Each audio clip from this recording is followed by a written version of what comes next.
Mesdames, Mesdemoiselles et Messieurs, bonsoir, bienvenue dans votre émission Transparence. Nous sommes ensemble encore une fois cette semaine pour vous parler d'Haïti, bien sûr. Nous allons traiter un sujet qui va, j'en suis sûr, vous intéresser, comme c'est le cas toutes les semaines. Nous avons fait choix d'un monsieur de la communauté comme invité. Il s'agit de monsieur Edwin d'Haïti, à qui nous disons bonsoir. Bonsoir Edwin. Bonsoir Pradel et bonsoir aux téléspectateurs.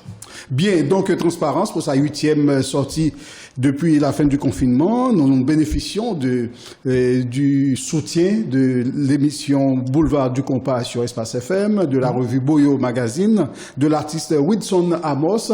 Et puis nous saluons aussi le restaurant Ozanana pour son soutien à H-Live. Le sujet que nous avons choisi de traiter aujourd'hui, Edwin, c'est identification et résolution des problèmes d'Haïti. Un sacré sujet. Ah ben oui. Serais-tu prêt? Bon, on va essayer. On va essayer, très bien. Donc, comme nous faisons dans cette émission toutes les semaines, nous essayons de faire une sorte de présentation de l'invité, même si c'est quelqu'un que nous connaissons bien ou que nous ne connaissons pas suffisamment, on essaie quand même d'en faire une présentation et puis, évidemment, tu auras à compléter ou enlever ce qui est de trop ou compléter pour rajouter ce qui manque. D'accord. Donc, cette présentation est très simple. Edwin d'Haïti est un entrepreneur dans le transport de personnes.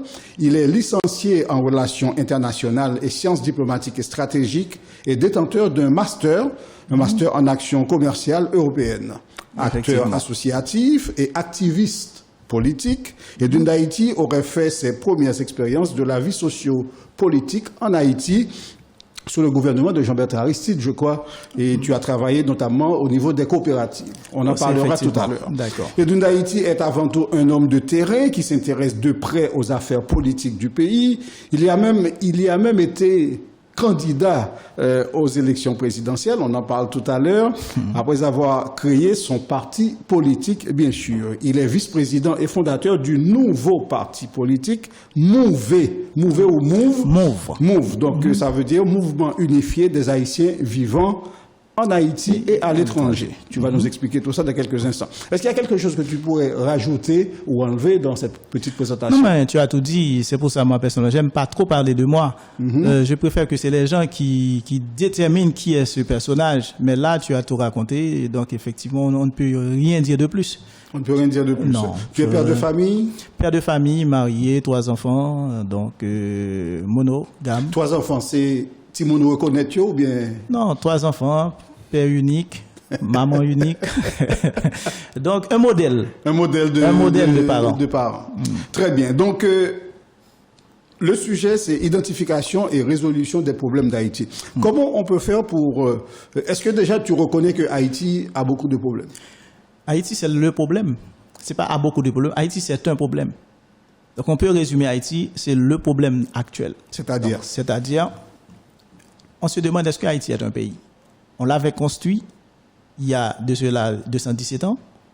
Mais maintenant, on se demande est-ce que c'est un coin ou est-ce que c'est un pays. Donc au final, tout ce qui compose Haïti aujourd'hui, ce sont des problèmes.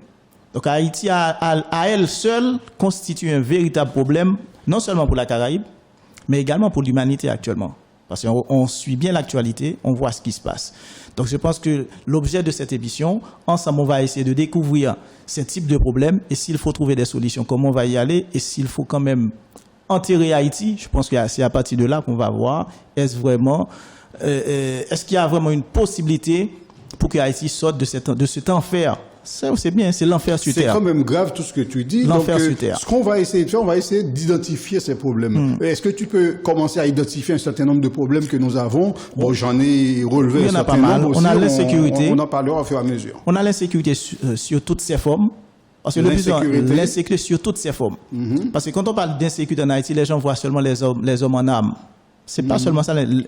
Oui, il y a les gens qui ont faim aussi. Il y a la faim. L'insécurité il y a aussi la maladie. Il y a l'air. Il y a tout ce qui rentre dans ce pays, tout ce qu'on mange, tout ce qu'on boit. Donc, c'est tout ce qu'on touche à Haïti, c'est un véritable problème. C'est pour ça moi je dis, les hommes en armes, c'est pas forcément de l'insécurité.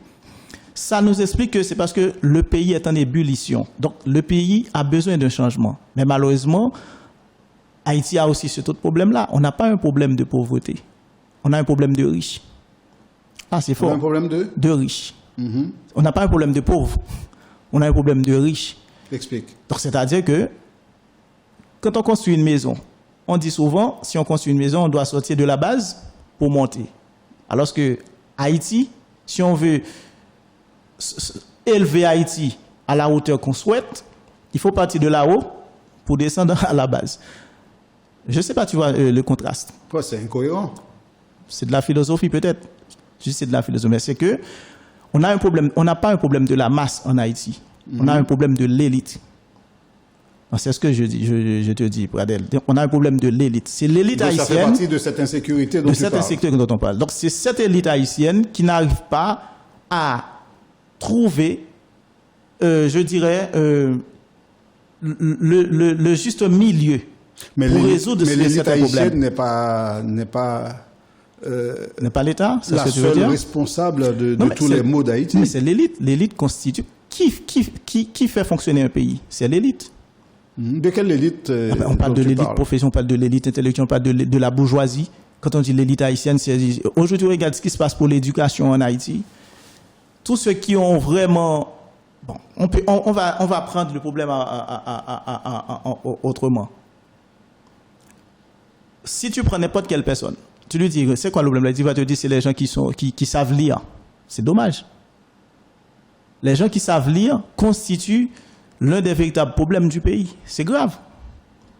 Et c'est pourquoi ça? Alors qu'aujourd'hui, on fait passer d'Antoine Simon, tu connais Antoine Simon, l'ancien président d'Haïti, ce qu'on disait de lui, c'est un analphabet. Alors qu'Antoine Simon, il a fait beaucoup plus que tous ces gens réunis aujourd'hui. C'est-à-dire tous ces gens qui sont des intellectuels, qui ont pas mal de doctorats, qui fréquentent pas mal d'universités à travers le monde, mais quand on les prend au timon des affaires, quand on les met au timon des affaires, on voit que c'est eux qui, avec la complicité de l'étranger, mais qui arrivent à nous donner cet Haïti-là qu'on voit là. Donc ça, c'est le premier problème que tu as identifié, c'est cette insécurité dans tout son aspect. Dans tout son aspect, donc c'est l'élite haïtienne. Donc si on arrive à constituer une élite politique, une élite économique, qui prend en branle la conduite de ce pays, eh bien, je te garantis, d'ici 15 à 20 ans, 15 à 30 ans, on aura un autre pays. C'est ce qu'avait fait Saint-Domingue.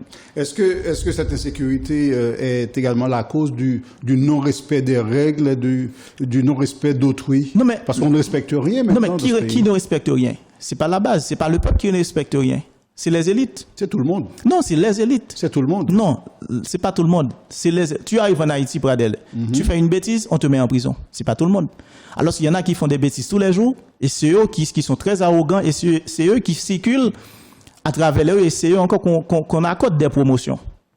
Prenons par exemple le cas, tu te rappelles d'un ministre de la planification dans le gouvernement de Jovenel Moïse, qu'on avait sorti un scandale de kits alimentaires pour les étudiants, pour les écoliers. C'était le ministre de l'Éducation nationale, non? Bellevue, le ministre Bellevue. Eh bien, il a été promu. Quelqu'un qu'on accuse de corruption. Mais là, ce sont des exemples peut-être graves, mais des exemples. C'est ce que je dis. Quelqu'un qu'on a accusé de vol, de kits, et mais cette personne où elle est aujourd'hui, elle représente Haïti à l'OMC. Donc, elle a été promue. Alors que, quand on prend certaines personnes, par exemple, on peut prendre d'autres personnes, on peut prendre Anel Bélizer, par exemple, qui a été contrôlé avec des armes, soi-disant, non réglementées, sans papier, etc. Mais lui, il est en prison. Tandis que, dans les quartiers populaires d'Haïti, on sait bien qu'il y a pas mal d'armes à feu qui circulent. Alors, qu'est-ce que tu suggères? Anel Bélizer ne devrait pas être en prison? C'est parce que je dis. Il est en prison parce que c'est Anel Bélizer. Alors qu'il n'y en a pas. Parce que c'est lui. Mais et les autres qui circulent avec des armes, qui rentrent en prison aujourd'hui, demain ils sortent. Parce que c'est... Qui est entré en prison et qui ressort tout de suite? Il y en a pas mal. Il y a pas mal de personnes. Là, actuellement, il y a pas mal de cas en Haïti. Des personnes, par exemple, là, je vais te dire, à Léogane, à Gressier, dernièrement, ils ont arrêté... Léogane n'est pas Gressier. Hein, non, c'est deux endroits. Mais à Gressier, normalement, il y a ce qu'on appelle des personnes qui écorchent des bœufs des paysans. Dernièrement, ils ont pris une voiture accompagnée de plusieurs personnes, mais ces personnes sont en prison. Actuellement, il y a pas mal de démarches du pouvoir pour faire sortir ces personnes. Donc, c'est là que ces personnes-là qui ont saccagé toute une économie, l'économie d'une paysanne, disons, de la paysannerie, qui essaie, malgré cette situation qu'on connaît au pays, qui essaie de développer quand même une petite industrie, soit on élève des bœufs, soit on vend des bœufs pour au moins garantir la scolarité des enfants, et bien des gens qui arrivent avec des 4x4, des voitures flambant neuves, et puis qui arrivent, qui tuent, qui écorchent des bœufs, et ensuite prennent les viandes et laissent les carcasses. Et voilà que ces personnes ont été arrêtées. Et là, actuellement, il y a des démarches qui sont en train de se faire pour libérer ces personnes. Ces gens sont en prison quand même. Ces gens sont en prison, mais il y a pas mal de pression sur les commissaires de gouvernement, sur les juges pour relâcher ces personnes. Connues ou inconnues. Alors là, c'est pour ça que je te dis, ça dépend. C'est pour ça qu'il y a une justice. La justice non, mais pourquoi? C'est parce qu'ils ont été pris en flagrant délit. Mais c'est parce que tu es dans les secrets, c'est pour ça que tu sais qu'il y a des pressions. Qu'il y a des pressions, sinon, ouais. Le grand public ne le sait pas. Mais écoute, prenons le cas, par exemple, on peut dire tout simplement de la dernière personne qui vient de rentrer en Haïti, quand on prend Toto Constant, qui a été condamné par contumace, et aujourd'hui, qui doit puger, ou bien qui doit être jugé en Haïti, mais regardez, il y a pas mal de pression, actuellement, pour qu'on libère Toto Constant. Mais il est quand même en prison. Non, mais il est en prison parce qu'il y a Tonton Sam derrière qui dit qu'il faut qu'il soit en prison. Mais s'il n'y avait pas Tonton Sam derrière, il serait déjà relâché. Parce que regarde ce qu'avait dit le juge. Qu'est-ce qu'il avait dit le juge? Il n'a pas de dossier pour Toto Constant. Toto Constant qu'on connaît. Donc, c'est pour te dire que, effectivement, il y a des personnes qui peuvent entrer en prison. Parce que moi, personnellement, j'étais en prison là-bas. Parce que c'est Edwin d'Haïti. Bon, c'est très facile qu'on met Edwin d'Haïti en prison. Mais regarde combien de... Mais t'en es sorti. Il y a eu une pression pour que tu sortes. Il n'y a pas de pression. Moi, j'ai fait... Donc, tu as purgé ta peine J'avais pas de peine. C'est qu'on m'a mis en prison. Moi, j'ai fait jouer mon éloquence et puis mes contacts aussi. Ok, donc certaines personnes ont fait pression pour toi. Non, pas certaines personnes, parce que ça m'a coûté de l'argent. J'ai pris des avocats, des cabinets d'avocats, j'ai mis sur le dossier, étant donné que les gens, c'était une injustice. Donc, ces personnes-là ne pouvaient pas aller plus loin. C'est tout simplement ça. Est-ce qu'il existe une identité haïtienne aujourd'hui? Non, il n'y a pas d'identité haïtienne. Il n'y a pas d'identité haïtienne. Et pourquoi ça? Mais pourquoi? Parce qu'on sait bien, après l'indépendance d'Haïti en 1804, et malgré plus de 4 siècles d'assimilation, avec l'Espagne, la France, l'Angleterre et tant d'autres pays qui nous ont colonisés. Avec l'arrivée en Haïti du christianisme, je prends toujours pendant ces 400 ans, plus en 1816, il y a eu l'arrivée des protestants, du protestantisme en Haïti. Ben, au final, aujourd'hui, on voit que l'identité haïtienne n'existe pas. Parce que quand on prend un Haïtien, quand on lui parle de pays, quand on lui parle de justice sociale, mais qu'est-ce qu'il te dit? Surtout ceux qui se disent chrétiens, mais il te dit tout simplement, non, mon royaume n'est pas ici-bas. Moi, je me prépare pour l'au-delà. Donc, c'est-à-dire que cette personne n'est pas vivante. Elle se prépare pour l'au-delà. Les problèmes qu'on vit ici ne les concernent pas. Et c'est ce que tu constates. Regarde, quand on prend les plusieurs congrégations évangéliques en Haïti, le problème du chômage, ils sont pas là. Problème de santé, c'est pas eux. De l'insécurité, on les trouve pas. Alors que... Il faut dire, même avant d'entrer dans les églises, dans les congrégations, c'est vrai, même les jeunes qui font des études, leur objectif, c'est trouver un visa et se barrer. Donc c'est vrai que là, tu as marqué un sacré point. Mais le comportement aussi a quelque chose à voir dans l'insécurité, dans les problèmes d'Haïti. Il y a le racisme local, il y a le complexe de supériorité et peut-être d'infériorité. Il y a aussi la blancomanie. La quoi? La blancomanie. La blancomanie, c'est quoi? Oui, c'est-à-dire que l'Haïtien aime le blanc. Explique. Donc l'Haïtien s'identifie au blanc. Donc si c'est pas un blanc, aujourd'hui tu dis à un Haïtien, ça c'est rouge, alors tu lui dis c'est noir, il te dit non, c'est pas noir, on prend la couleur par exemple. Tu lui dis ça c'est noir. Mais si un blanc arrive et te dit non, c'est pas noir, c'est rouge. L'Haïtien sait que c'est noir, mais puisque c'est un blanc qui dit c'est rouge, eh bien il dit oui, mais le blanc il l'a dit, c'est rouge. Oui, mais tu exagères. Il est vraiment blanc, il est vraiment rouge. Alors, c'est quoi cet haïtien que tu décris? Eh ben, c'est l'haïtien, ce qu'on appelle c'est dur, hein, ce qu'on dit. C'est un analphabète fondationnel. Tu es haïtien ou pas? Je suis haïtien. Donc, tu es en train de te décrire. Là, moi, je suis un haïtien authentique. Ah, les autres qui acceptent c'est ça. Donc, il faut la contre-vérité ne sont pas authentiques, c'est alors, c'est pour ça que je te dis, automatiquement qu'on reste toujours dans cet esprit d'assimilation. Ça, on n'arrive pas à se relever. Mais est-ce que tu trouves que c'est normal de généraliser comme tu le fais? Je généralise, c'est pour inviter les autres à sauter le pas. Maintenant, ceux qui ne s'identifient pas à ce type d'haïtien, ils vont se lever le petit doigt. Donc, tu vois, donc c'est à peu près ça, Pradel. Aujourd'hui, moi, je suis un haïtien authentique parce que moi, je peux critiquer le système, mais il y en a qui ne peuvent pas. Automatiquement, qu'on reste sous la domination du système, on n'est pas encore ce haïtien authentique, on n'est pas ce Dessalines qu'on essaie de décrire tout le temps. Oui, je suis dessalinien, l'idéal dessalinien, ou bien je suis christophien. Non. Si vous êtes christophien, si vous êtes dessalinien, il faut que vous arriviez à dire non à l'impossible. C'est pas normal que l'haïtien accepte de vivre avec les truies, les porcs, les chiens. C'est pas normal qu'aujourd'hui on n'arrive pas à manger. C'est pas normal aujourd'hui qu'il n'y ait pas un hôpital. Depuis 2010, on construit l'hôpital général après le tremblement de terre. Il est toujours pas terre. Donc là, tu es en train effectivement d'identifier les problèmes. Tu penses qu'il y a oui, mais des solutions? Il y a des solutions parce que là, je mets en gros, il y a aussi la religion. Tu vois, la religion aussi, c'est un problème. On va y revenir parce que je vois que c'est un domaine qui t'intéresse. On va revenir. Oui, la religion, c'est un problème aujourd'hui pour le pays parce que les gens acceptent. Ok, on va y entrer tout de suite. Est-ce que tu peux nous définir la religion? C'est quoi pour toi la religion? Mais la religion, si on dit souvent la religion, c'est l'opium du peuple. Là, on constate évidemment, en Haïti, c'est vraiment l'opium. Parce que l'opium, c'est quoi? C'est une drogue. Là, on sent que le peuple, il est drogué. Parce qu'il n'arrive pas à se soulever. Il accepte tout. Le peuple, il est drogué. Donc, il ne se rend même pas compte qu'il existe.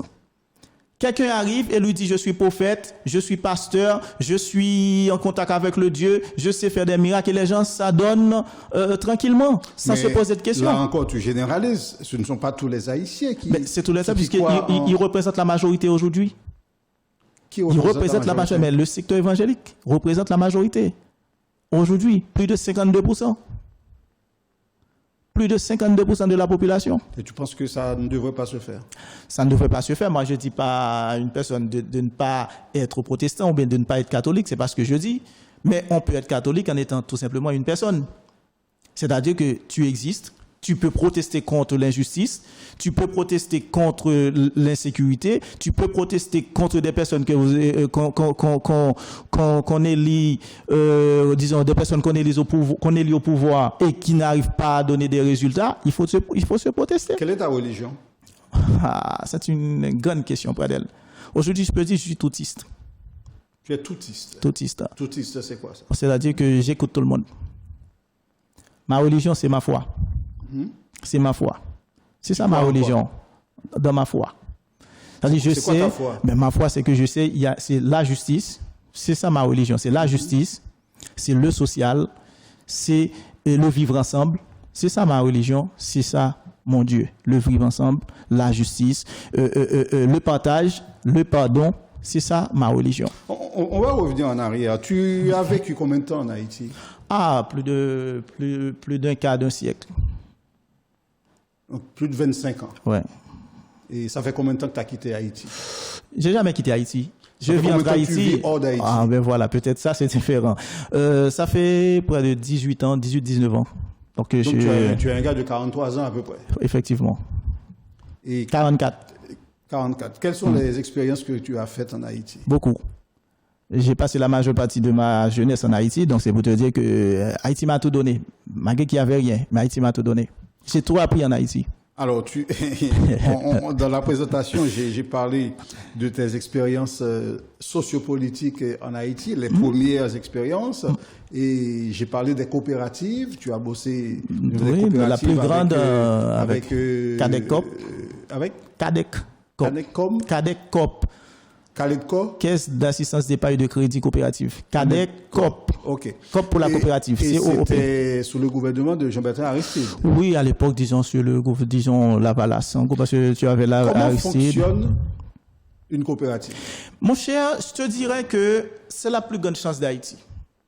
Et la Constitution l'explique ou bien stipule que Haïti est une république coopératiste. Une coopérative, c'est quoi? C'est une association de personnes. Oui, c'est le premier article. Haïti est une république coopératiste. C'est toujours dans la Constitution. Haïti est une république coopérative. C'est le premier article de la Constitution. La coopérative, c'est quoi? La coopérative, c'est une association de personnes qui se mettent ensemble pour résoudre leurs problèmes. Par exemple, Pradel, Edwin, les deux directeurs de la télé, ils souhaitent acheter une caméra. Ou bien Pradel souhaite acheter une caméra. Pradel dit, écoute, cette caméra, ça va me coûter peut-être, on va dire un chiffre, 2 000 €. C'est un mauvais exemple ou pas? Pas un mauvais exemple. On n'a pas acheté les comme mon cher. Non, c'est près d'elle. Mais par contre, on n'a pas besoin de seule caméra, qu'on a besoin peut-être 15. Voilà, qu'on a parlé. Donc, c'est ça, fait m'a dit ça. Mais on crée caméra. Non, m'a parlé près d'elle en tant que on est qui besoin créer caméra. Alors, pas créer. Pas créer Haïti. Haïti, pas créer, on connaît. Donc, au lieu que c'est près d'elle seulement qui prend et responsabilité fait investissement ça, gros investissement ça pour compte lui, qui ça le fait, il est associé avec plusieurs monde qui veulent faire. C'est ça que chinois fait. Pradel voulait entrer dans du riz. Edwin veut entrer dans du riz. Au lieu que c'est Edwin qui a acheté 2000 sacs de riz, pour compte lui, il dépense son l'argent, il dit, écoutez, au lieu de acheter 2000 sacs de riz pour le coûter, admettons, 50 000 $ américains, eh bien, on dit, au lieu même pour qu'on acheter ça, il coûte 50 000 $, bon, me chercher des gens qui besoin acheter du riz, peut-être nous qu'à acheter plus du riz, qu'on a au lieu même d'ab gain 2000, comme nous allons acheter du riz, comme nous allons acheter l'engros, n'a pas négocier prix avant de descendre et puis au lieu de 2000 sacs que me dépenser me gagner 3000 4000. Donc me gagner 3000 sacs, moi viens dépenser moins pour me gagner 3000 tandis que si me d'aller acheter pour compte moi c'est 2000 moi t'a gagné. C'est ça coopérative là. Et coopérative là qui ça vient arriver étant donné que constitution garantit coopérative là et c'est là en pile nous pas comprendre, il y a une différence entre coopérative et banque. Là où vont coopérative en Haïti, Jean-Pierre a dit coopérative là pas aucun l'argent pour le porter à le mettre aucun côté dans banque comme garantie. C'est avantage ça. Et ça fait n'a expliquer bien pour nous comprendre. Donc comme ça que ou pas pour déposer comme garantie non banque soit dans banque nationale de crédit. Peu importe qui banque. Non, banque nationale de crédit, c'est-à-dire banque centrale. Parce qu'on est on banque qu'on a qu'à pour vendre en Haïti ou bien qu'elle soit banque ici en France, souvent banque ou un capital pour un capital de sécurité pour déposer dans la Banque de France. Ça dit c'est comme ça que garantit au cas où casse figure. En Haïti, dans qui banque? En Haïti, c'est BNC. C'est Banque Nationale de Crédit. On prend la Banque Nationale de Crédit. BRH, grande banque. Banque République là, mais on a une connexion entre eux. Donc, on prend entre BRH et BNC, mais il faut déposer dans la Banque Nationale de Crédit. Ou déposer, laissons banque, il faut déposer 49% capital loi. Vous entendez bien, oui? Dans 100% gain comme capital là, il faut déposer 49% là-dedans dans la Banque nationale de crédit, qui c'est un fonds de garantie au cas où casse figure, banque là lui-même c'est lui qui pourra le dédommager et on dit et associé au partenaire. Tandis que dans coopérative, ou pas un sacré lot actionnaire là-dedans. Donc on parle de actionnaire pour banque. Qu'on a un sacré lot des sociétés. Dans coopérative, il y a les monde ça ou des sociétés. Dans coopérative pas une question de bail 1000, l'autre te bail 10, m'gain plus voix. Parce que qui tout te bail 1000, qui tout te bail 10, qui l'autre te bail 100 000, nous tous gon seule voix. Donc, pas d'actionnaire là-dedans. On dit, voix nous tous sont seuls liés. Comme qui t'ont parlé pour bien expliquer. Pour bien expliquer. Qu'on y a là, puisque nous avons tout capitaux, nous sommes capables d'aller, by the reason. Parce que, comme on peut comprendre, la majorité de la population qui vit en Haïti, a vivre dans ça que le coup de pont. C'est là où nous n'avons pas fini de comprendre une coopérative là. Il y a vivre ce coup de pont. Pour aller besoin, il faut aller besoin, il faut mon école là, je n'ai usurier sur place, qui ballon pont à 20%. Tous les mois. Ici, il y a tout un usurier en France. En pile usurier ici. Qui boit à 20%. Ou même au PL. Et c'est là dans le tout pays l'école, ou fait tout bas, mon PL quand même. Coopérative à ça le fait, il dit, mais au lieu que nous quitter mon à joindre usurier au cap bail 20% le mois, en nous-mêmes, nous entrer comme là, nous-mêmes, nous prenons comme là, nous bail mon 10%. Ils n'ont pas l'eau dans l'époque pas noire. C'est là que tu viens arriver avec, cette question qui dit, coopérative va bail 10%. Son j'aime d'où, coopérative va pas gagner comme mettez dans BNC pour garantir un capital de sécurité, tout capital, il prend le même monde qui porte comme vini, comme était dans main. Qu'on a même choisi mettre comme ça dans banque pour même prêter tout dans banque là. Maintenant coopérative l'a dit eh ben tous les mois m'a boire 10%. Li ka baoul parce qu'il faut nous comprendre que li pas aucun cob qui dépose aucun côté tout capital il en même temps tout li pas gain ça qui l'autre taxe que la paie. Puisque le pas payer taxe parce que constitution dit c'est comme si dans son franchise que le gain coopérative là, il gon franchise.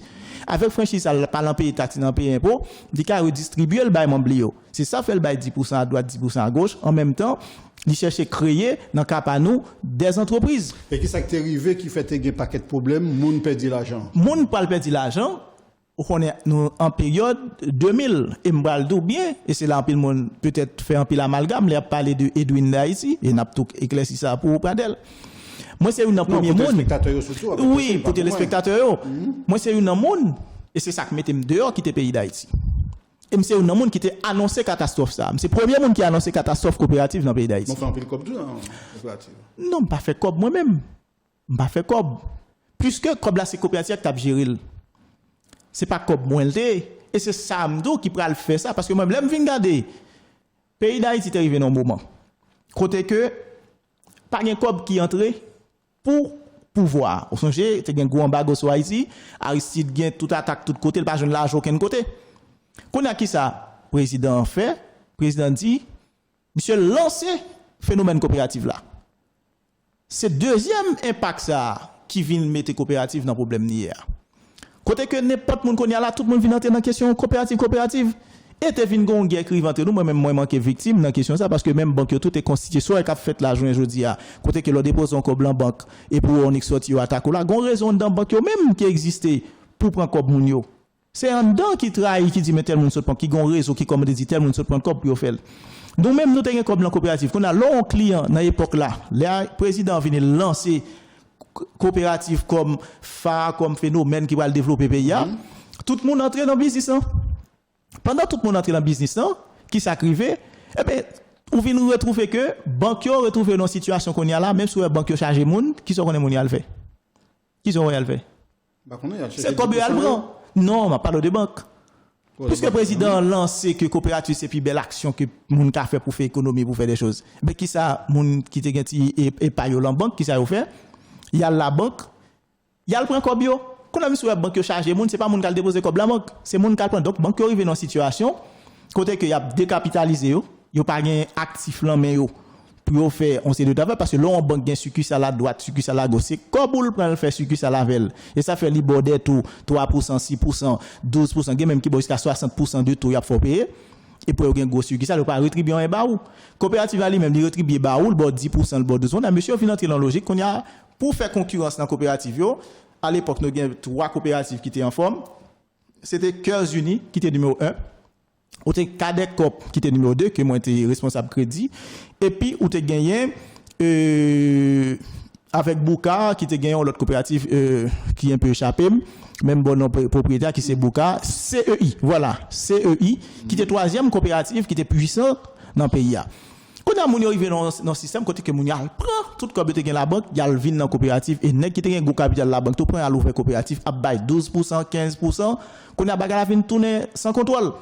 Moi-même moi me dit monsieur bagarre ça pas bon pour nous parce que comme Mounio, c'est pas comme nous lié, nous pas entrer dans inflation ça avec ça n'a fait là. Ça gouvernement dit monsieur pas prendre là-dedans son problème. Mon homme vient en 4 marqué. Quand y a m'était dans centrale, m'était responsable, yo vinn voyer non l'autre succursale parce que m pas d'accord crédit au fait m pas bail crédit et qui est-ce nèg cap vinn notre prendre crédit me regarde gros nèg dans gouvernement yo gen des émissaires même yo délégués qui sont les vinn prendre crédit gen nèg dans gouvernement par exemple gouvernement te besoin l'argent me pas gen l'argent aucun côté qu'on a côté là prend l'argent c'est non mais nèg coopérative yo gouvernement ça dit me parle de gouvernement vinn prêter comme blanc mais nous qu'on a les revenus c'est gros montant les gars fin pour combien cob yo fin prendre l'amont et prêter l'argent en amont parce que c'est gros chef qui vient prend l'argent mais pas remettre lui qu'on a plus que yo prend l'argent dans même yo pas remettre yo qu'on a les secteur parce que c'était l'inverse non c'est mon nan public qui vient porter cob bail coopérative la 10%. C'est ça lié mon nan public population ça nous les sociétés yo porter cob bail coopérative là bail 10% à travers bail investissement plus. C'est comme ça programme dans investissement plus ou bah on l'argent ou fermer l'argent c'est comme ça de Haïti. Nous même pour nous faire l'argent ça travaille. Nous même nous faire l'argent ça. Nous fait prêt à l'autre monde. Nous fait prêt à l'autre monde. Mais pendant faire prêt alors il y a deux choses. Si moun dans investissement plus li mande prêter dans cob salmita li même s'il nous prêter nous ba la 10% les n'a prêter nous prêter la 12. Quand on monde qui parle d'investissement plus qui lui même prêter seulement nous avons taux nous bali entre 3 6 ça dépend de combien de temps la prend mais problème qui pose avec les gouvernement yo lorsque monsieur politique yo vinn prendre l'argent même yo vinn comme c'est pour voir vinn demander l'argent mettre prêter avance sur ça yo bayol sans contrepartie yo pas gain compte en dans banque là en dans coopérative là mais ça arrive qu'on y a là lorsque vous même vous fait démarche bon côté pour retrouver comme yo c'est pression politique qui vient arriver. C'est ça qui vient faire qu'on y a là, ou vient en pile directeur coopérative, mettre dehors, moi-même, je mettre dehors avant, je annoncé que ça va ouvrir plusieurs menaces, parce que moi, même pas de vle bail. Dans cadet, que je suis responsable. Moi, je suis pour signer pour bail. Lorsque je vais signer, je viens sanction et demi pour DG, moi, pour direction. Puisque direction, bon visa pour me bail. Et me dit non, moi, même pas signer. Et puisque je viens passer, je viens en 4 marqués. Je viens en 4 marqués qu'on a fait qu'on batte Edwin vient transférer parce que m'pa vle bail la passer l'aime transférer la ville qu'est-ce qui transfère bureau central moi Et dans le bureau central, direction responsable direction centrale, ça c'est une autorité élue. Alors autorité par l'ensemble des sociétés, parce que coopérative là fait chaque année, il fait conseil, il fait conseil chaque année. Et à l'époque, conseil, nous avons fait renouveler le mandat, le président, nous avons un président nous à l'époque, nous avons un conseil d'administration qui à chaque année renouvelé, qui a un mandat pour 3 ans. Mais chaque année, on fait un bilan, on fait une assemblée générale chaque année pour bailler l'état des comptes de la coopérative. Et moi, je me monter au créneau, je dis, je parle dans la radio, je dis, écoutez, coopérative, pas en faillite, parce que là, je regarde moi crédit coopératif que je en tant que gérer question coopérative là, qui est en question financement, et je regarde moi tout, en règle générale, lorsqu'on gère crédit, ou pas de même 8% de cob là dehors. Et là, je regarde moi presque 60% de l'argent dehors par entrée. On a dit, les messieurs, écoutez, faut que nous fassions bagaille. Pays, nous pas capable comme nous. Si bagaille vient craser, c'est nous y a boulé, c'est nous y a crasé. Eh ben, ils transféré. Les transféré mon am vinn dans ville, les vinn comme si on est cap pour mener vinn ça c'est pas un dossier qu'on a là, malgré tout on continue à faire pression. Et là puis a fait pression qu'on a menace de mort sous téléphone moi qui a tué la ville, il y a les m'a passé à machine moi il a tué bon menace qui a mangé. C'est à partir de là que moi-même moi demande exil, moi vinn en France. Donc mais quitter Haïti. Moi quitter Haïti en juillet 2001, m'annoncer même ici en France en termes d'exil, c'est ça m'était annoncé au niveau FPRA pour valider question asile moi que coopérative en Haïti pour prendre gros coup parce que gouvernement qui est en place là fait même mise sous fond yo pas veut remettre et c'est pression politique quand il quitté tout sorti dans directeur coopérative qui tout sorti avec lettre d'exil yo depuis Haïti. On dit gouvernement arrangé écoutez pas comme là mon chou mettre tout parti mettre tout allemand d'exil. Et puis c'est à partir de là coopérative tombée. Et pour venir entrer dans le dossier, nous avons là, autant de d'où, jusqu'à présent, on a parlé de Aristide, question coopérative. Donc, comme ça, puis il faut dans le gouvernement ça à l'époque, ils mangent un pile d'argent et en même temps tout. À combien on a estimé quantité de monde qui perd de l'argent? Ah, mon cher Mkadou, déjà nous-mêmes, au niveau coopératif, nous avons plus de 15 000 membres. Donc, pas cacher des doux, même des grands portefeuilles que je géré pour de gros personnalités.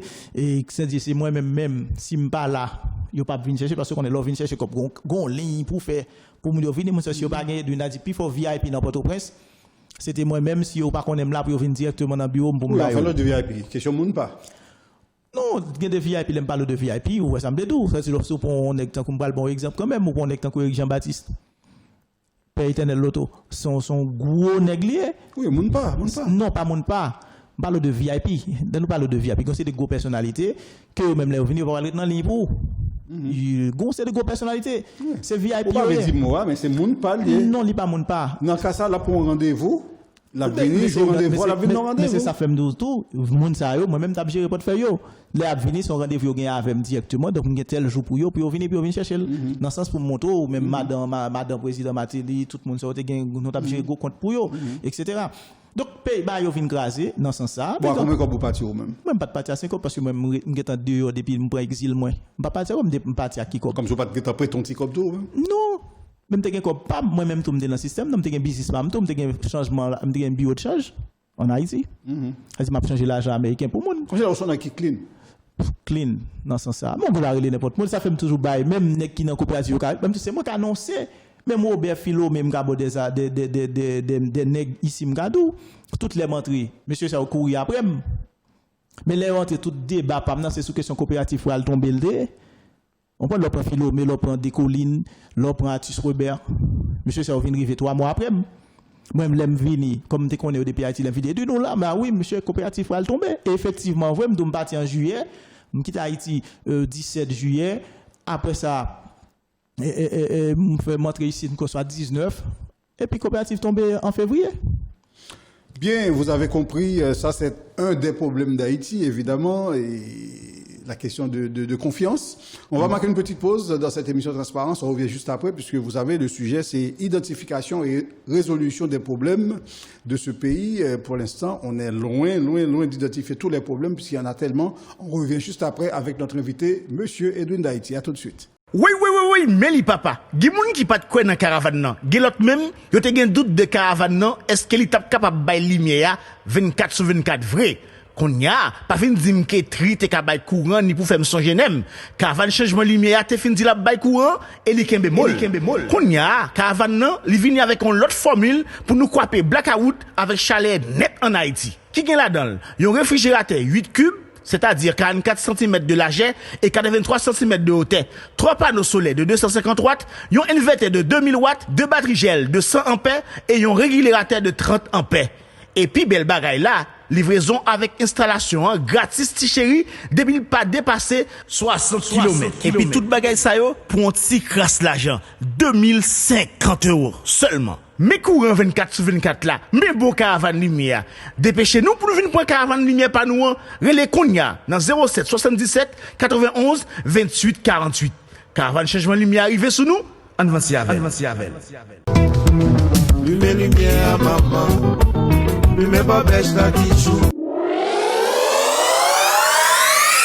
Spécialiste de la délicieuse cuisine haïtienne, Ozanana est le point de convergence des goûts créoles et caribéens. Dans un tout nouveau cadre très agréable et avec une ambiance plus que conviviale, Ozanana vient de lancer le buffet à volonté midi, soir et week-end. Entre tasso cabri, griot et poisson gossel, mon cœur balance. Chez Ozanana, c'est l'ambiance musicale live avec artistes, animation DJ et karaoké tous les week-ends. Service traiteur et salle pour tous vos événements. Ozanana 68 rue Édouard Vaillant, Le Bourget. Info Ereza 06 11 63 04 17 09 52 50 49 30. Ozanana, l'accueil est toujours très chaleureux.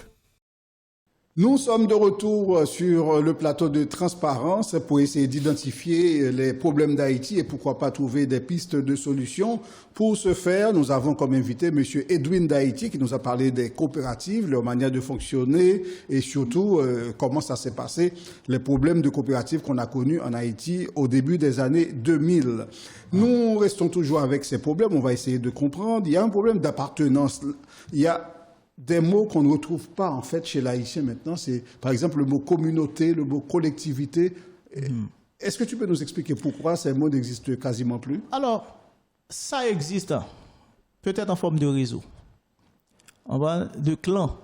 Maintenant, c'est-à-dire quand on parlait de communauté avant, on parlait de l'ensemble du pays, du voisin, mais aujourd'hui on parle de clan. C'est-à-dire que maintenant chaque quartier s'organise entre eux. C'est pour ça qu'on a Grand Ravine. Ils s'organisent entre eux. D'ailleurs, on n'arrive même pas à pénétrer cette zone. C'est parce qu'ils s'organisent entre eux. Même dedans, on ne peut pas, si quelqu'un essaye peut-être de dénoncer certaines choses qui se passent là-bas, vous êtes éliminé. Si on prend des Fort Mercredi, si on prend Cité Soleil, pareil. Donc, maintenant, c'est ce qu'on dit ici en France, même ici en France, dans la communauté haïtienne de France. On a du mal à parler de communauté haïtienne de France, tandis qu'il y a pas mal de clans. Il y a pas mal de petites chapelles. Chacun gère sa chapelle. Donc, c'est ça le problème. Une famille, c'est un clan. Il y a le clan d'Haïti, c'est ta famille, c'est toi, disons ta qu'on femme, fonctionne tes en famille enfants. aujourd'hui. Oui. On fonctionne en famille, mais là... Mais je parle de... Quand je dis communauté, c'est la grande communauté haïtienne. Il n'y a pas de grande communauté haïtienne. Il n'y a pas de grande communauté haïtienne aujourd'hui, mais maintenant on a des clans. On fonctionne en réseautage. Tu parles d'ici ou tu parles d'Haïti? Ici, en Haïti, parce qu'en Haïti, ici... Par exemple, quand on prend les élites haïtiennes, elles ne sont pas une communauté. Mais ça a toujours existé. Donc, ça dit, il y a les clans, il y a des élites, par exemple, on a les groupes, on a les 5 familles. Tu vois, on a les 5 familles aussi. On a d'autres là. Par exemple, là, même avec le gouvernement en place, le gouvernement Jovenel Moïse, tu vois bien, il a ses clans et ses ennemis. Et c'est encore c'est la bourgeoisie. Tu vois? Il y a telle personne, telle famille, il n'est pas d'accord avec. Après, il y a telle famille qui sont dans son gouvernement. Donc, c'est à peu près pareil. On fonctionne en réseautage. Tu as quitté Haïti en 2001. 2001. Qu'est-ce qui fonctionnait bien en Haïti quand tu étais là-bas? Qu'est-ce qui fonctionnait bien quand on était là-bas? Haïti, bon, il y avait encore ces problèmes parce qu'on se battait contre, disons, le régime d'Aristide. Il y avait toujours des problèmes. Mais tu étais aristidien. Au départ, on était. Au départ. Alors, qui ça, on? Non, au départ, parce que quand je dis on, je parle de l'ensemble de la classe ou Edwin d'Haïti, ou de ma génération, je dirais plutôt. L'ensemble de ton clan? De mon clan, ou de ma génération, plutôt de ma génération. Parce que qui n'était pas assoiffé d'un changement après 86? On était tous assoiffés d'un changement avec cette élégance d'Aristide qui arrive avec cette fraîcheur. TKM. Enfin, c'était pas de l'élégance, c'était plus de l'éloquence. Mais c'est comme ce que fait la religion aujourd'hui. Il y a un pasteur, un berger qui baigne tout le monde. on est derrière, pensant que le mec nous invite à toucher le changement. Hein? On parle de ce qu'on appelle de social, comment ça s'appelle? Il y avait un pacte social. Hein? Si on prend même 2002, les élites étaient arrivées avec le groupe 84 qui nous parlait de pacte social, etc. Et puis tout ça, on voit, c'était du vent. Donc c'est comme ça. Donc c'était à peu près pareil. Moi j'ai vécu des moments très difficiles en Haïti dans cette période. On a failli me tuer en province parce qu'à l'époque je faisais partie d'une grande, disons, d'une ONG nationale qui s'appelait... On va revenir sur ce qui fonctionnait bien. Oui, c'est ce que je veux dire qu'avant, on avait toujours cette insécurité. Ce qui fonctionnait bien, on peut entreprendre. Il y avait pas, on peut, si on n'est pas trop politique, on peut survivre. C'est pareil sur Duvalier. Sur Duvalier, si on n'est pas contre le président, on peut vivre tranquillement. Mais si on est contre le gouvernement, on est pourchassé. C'était à peu près pareil, même après si on avait le droit à la parole, on peut dire ce qu'on veut, mais à un degré moindre, si on est en face du gouvernement, on est pourchassé, on est attaqué. Parce qu'on avait le FAP. Moi, j'ai pris ma première exil en 80, après le départ d'Aristide. Puisque on a eu un premier exil et un deuxième. Premier exil, mais un premier. Le premier, c'était en province, à Jérémy. Donc, pendant 4 mois. En fait, tu n'étais pas exilé, ou tu es dans Marron. Tu es dans Marron, oui. Dans Marron, c'est exil. Pas un bagaille. C'est même bagaille. Depuis dans Marron, c'est exil ou pas. Depuis dans Marron, c'est exil ou pas, parce que depuis courir. Alors, qu'est-ce qui fonctionne aujourd'hui? Rien ne fonctionne. Parce que apparemment, ça fonctionnait pas tellement bien non plus. Non, ça fonctionnait pas tellement, sauf qu'on n'avait pas cette peur de sortir. Aujourd'hui. Mais Edwin d'Haïti n'a jamais autant parlé. Moi, je te connais depuis quelques années et tu n'as jamais fermé ta bouche. Tu as toujours dit pas mal de choses. Tu as toujours dénoncé pas mal de choses. Donc, forcément, c'est ça. Tu ne peux pas critiquer le fait de ne pas parler, de ne pas pouvoir. Non, mais moi, j'ai pris ma responsabilité. Moi, j'ai pris ma responsabilité, quoi que ça peut me coûter. J'ai pris ma responsabilité. Mais il y en a d'autres qui acceptent l'inconcevable. Moi, c'est ça, moi, je ne comprends pas. Pourquoi on accepte de rester. Par exemple, là, on peut féliciter. Alors, je parle en filigrane. On peut féliciter peut-être ceux qui ont pris les armes à travers certains quartiers, qui se disent, écoutez, nous, on a une bouche, on sait manger, on sait s'habiller, on sait toucher les choses qui sont belles, etc. Ils ont pris les armes peut-être pour survivre. Moi, j'ai aucun problème là-dessus. Mais c'est quand on s'attaque à des personnes qui font partie de notre classe, les Madame Sarah, moun qui lève pour l'acheter, pour le vendre. Mais là, on est sorti grave, ni descend, ni tout le monde. Tant que regardez ça qui passe dernièrement, la pleine, madame avait petite lit, et ou tuer moun sa yo. Nos machines qui parlent chercher la vie. Là, moi, je me demande, on vit où? Là, c'est pas, on pose pas la question de survivre là. Mais il y a des gens qui comparent Haïti à une jungle. Tu penses qu'on doit faire ça? C'est une jungle. C'est une jungle. Je sais peut-être... À tous les niveaux. À tous les niveaux. Moi, je pense que toi, tu allais me parler de ce problème-là au niveau de notre frontière. Par exemple, il y a la République dominicaine qui a hissé son drapeau, tu n'es pas au courant, sur une partie de terre au niveau de la frontière. Pas mal de personnes m'ont consulté là-dessus. Ils m'ont dit, mais écoute, c'est pas normal, il faut faire quelque chose, il faut qu'on s'en dise. Écoutez, mais mon ami, pour ça, on va le courir là. Mais nous, hypocrites, toi. Qui ça, Dominicain fait? Moi, tout haïtien enragé. Oh oui, c'est fréquencité. Comment Dominicain fait ville prendre drapeau, il plante. Bon, ou habite Carrefour, pas qu'à traverser pour la ville. Ou habite Carrefour, ou pas qu'à traverser pour la ville parce que l'équipe n'est dit bloqué Matisse, on peut pas passer. Bon, on a Dominicain gardé loué on bout de terre. Personne va venir sous lui, personne va demander ça le poter. Li ou elle libre. Il dit monsieur Tessa m'ka font bagage sous lui là, il planter drapeau sous lui moi nous estomaquer. Donc là, je besoin bon me comprendre, faire me comprendre qui ça nous veut dire. Mais donc là, il n'y a pas de fierté à avoir. Non, qui fierté pour rien là? Dominicain, c'est pas tuer une équipe policier haïtien ou bien militaire haïtien qui est sous frontière ou prendre là non? C'est là où tu as parlé de on a l'attaqué ceci. Son temps qui était vide ou pas gain ou après glavé on bout de terre qui vidéo ti ben monsieur, ti bout de terre ça n'a ajouter sorti ça nous gain. Nous ka faut yo entrer yo mettre drapeau yo. Yo pas frapper, yo pas demander personne non. Donc si Edwin d'Haïti, tu es d'où en Haïti? Grandos. Grandos. Et où ça? Jérémy. Okay. Jérémy. Edwin d'Haïti achète un terrain à Jérémy. Son terrain vaguelier. Ou retourner en France ou venir travailler. Ou décider pourquoi faire rien sur lui. N'importe monde monter sous lui, il fait salver ou d'accord. Mais ça arrive même déjà. Donc ou d'accord. Mais ça veut me faire. M'perdons la Vivi Michel, lui marche son terrain Vivi Michel. Mettons des samedi marche son terrain Vivi Michel. J'on dis décider pour qu'on fasse un sous lui. On gros nèg monter sous lui, passer le bras. Li gen zam, li gen tout à fait. Bon même qui sauve me fait. Donc tu es en train de nous dire que les Dominicains, ils ont des armes, nous on peut pas, on peut rien faire. Comprendre Bessamdoula là, il dans cas dominicain. Moi gon terrain. Et soit Abdoulaye li valable pour même tout soit son terrain. La constitution haïtienne dit que si on moun gonte, on moun monter sous lui.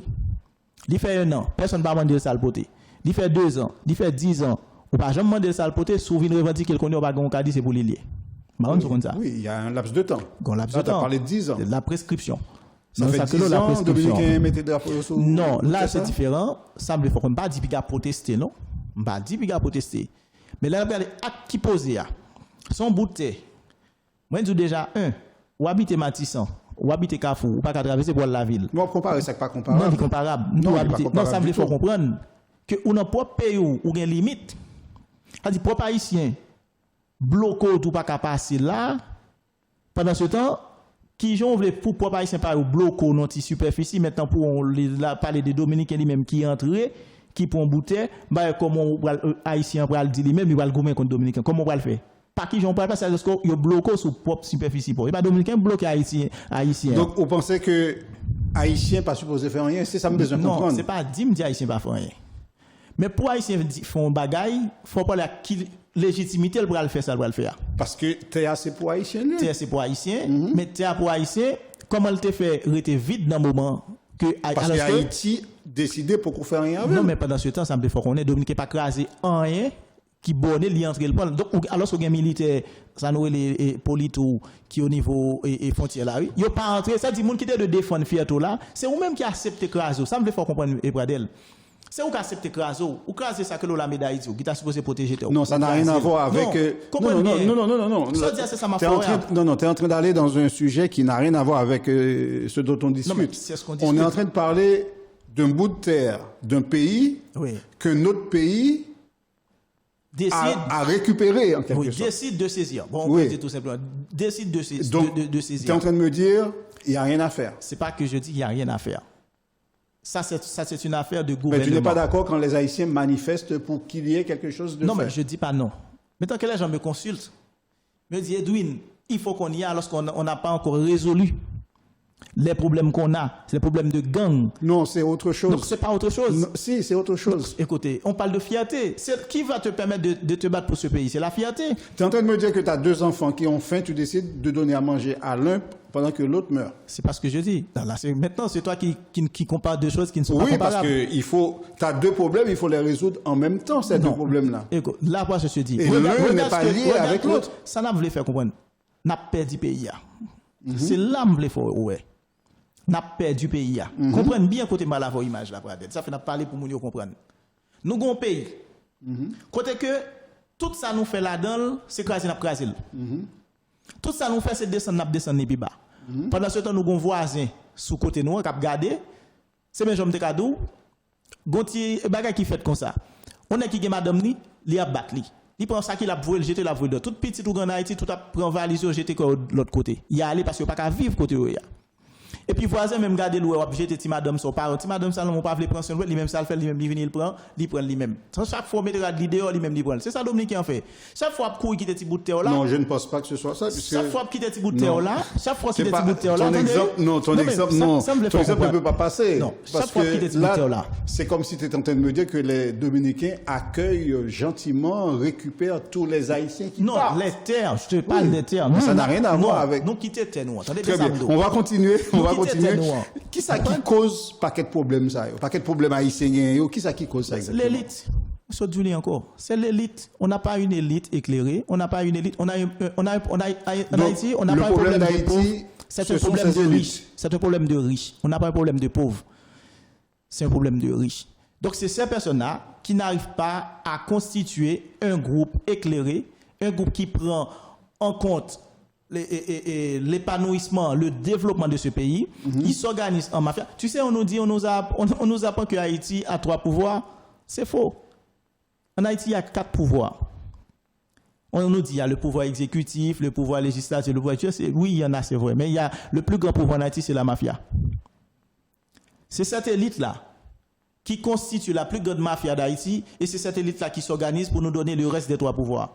Comment on fait pour résoudre ces problèmes? Est-ce qu'il y a des pistes de solutions?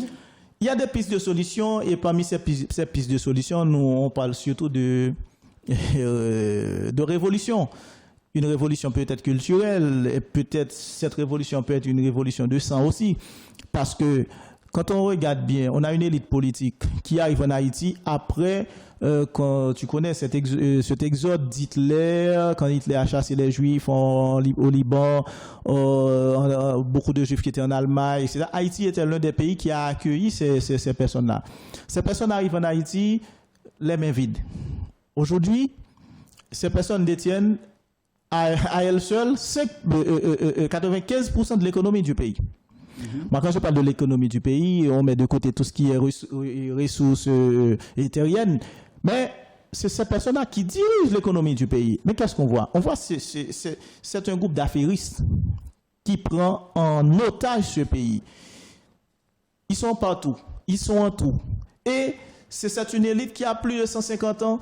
Donc, ça va de père en fils, de père en fils, de fils en petit-fils, de petit-fils en petit-petit-petit-fils. Donc, tu comprends bien? C'est toute une génération. Ok, là, tu es en train de me décrire le problème, mais c'est le problème. Comment faire pour résoudre ces problèmes? Ben là, pour résoudre un problème, il faut déjà le connaître. C'est pour ça qu'on dit qu'un problème connu est résolu à moitié. Donc Haïti n'a jamais connu, n'a jamais reconnu qu'elle avait ces problèmes-là.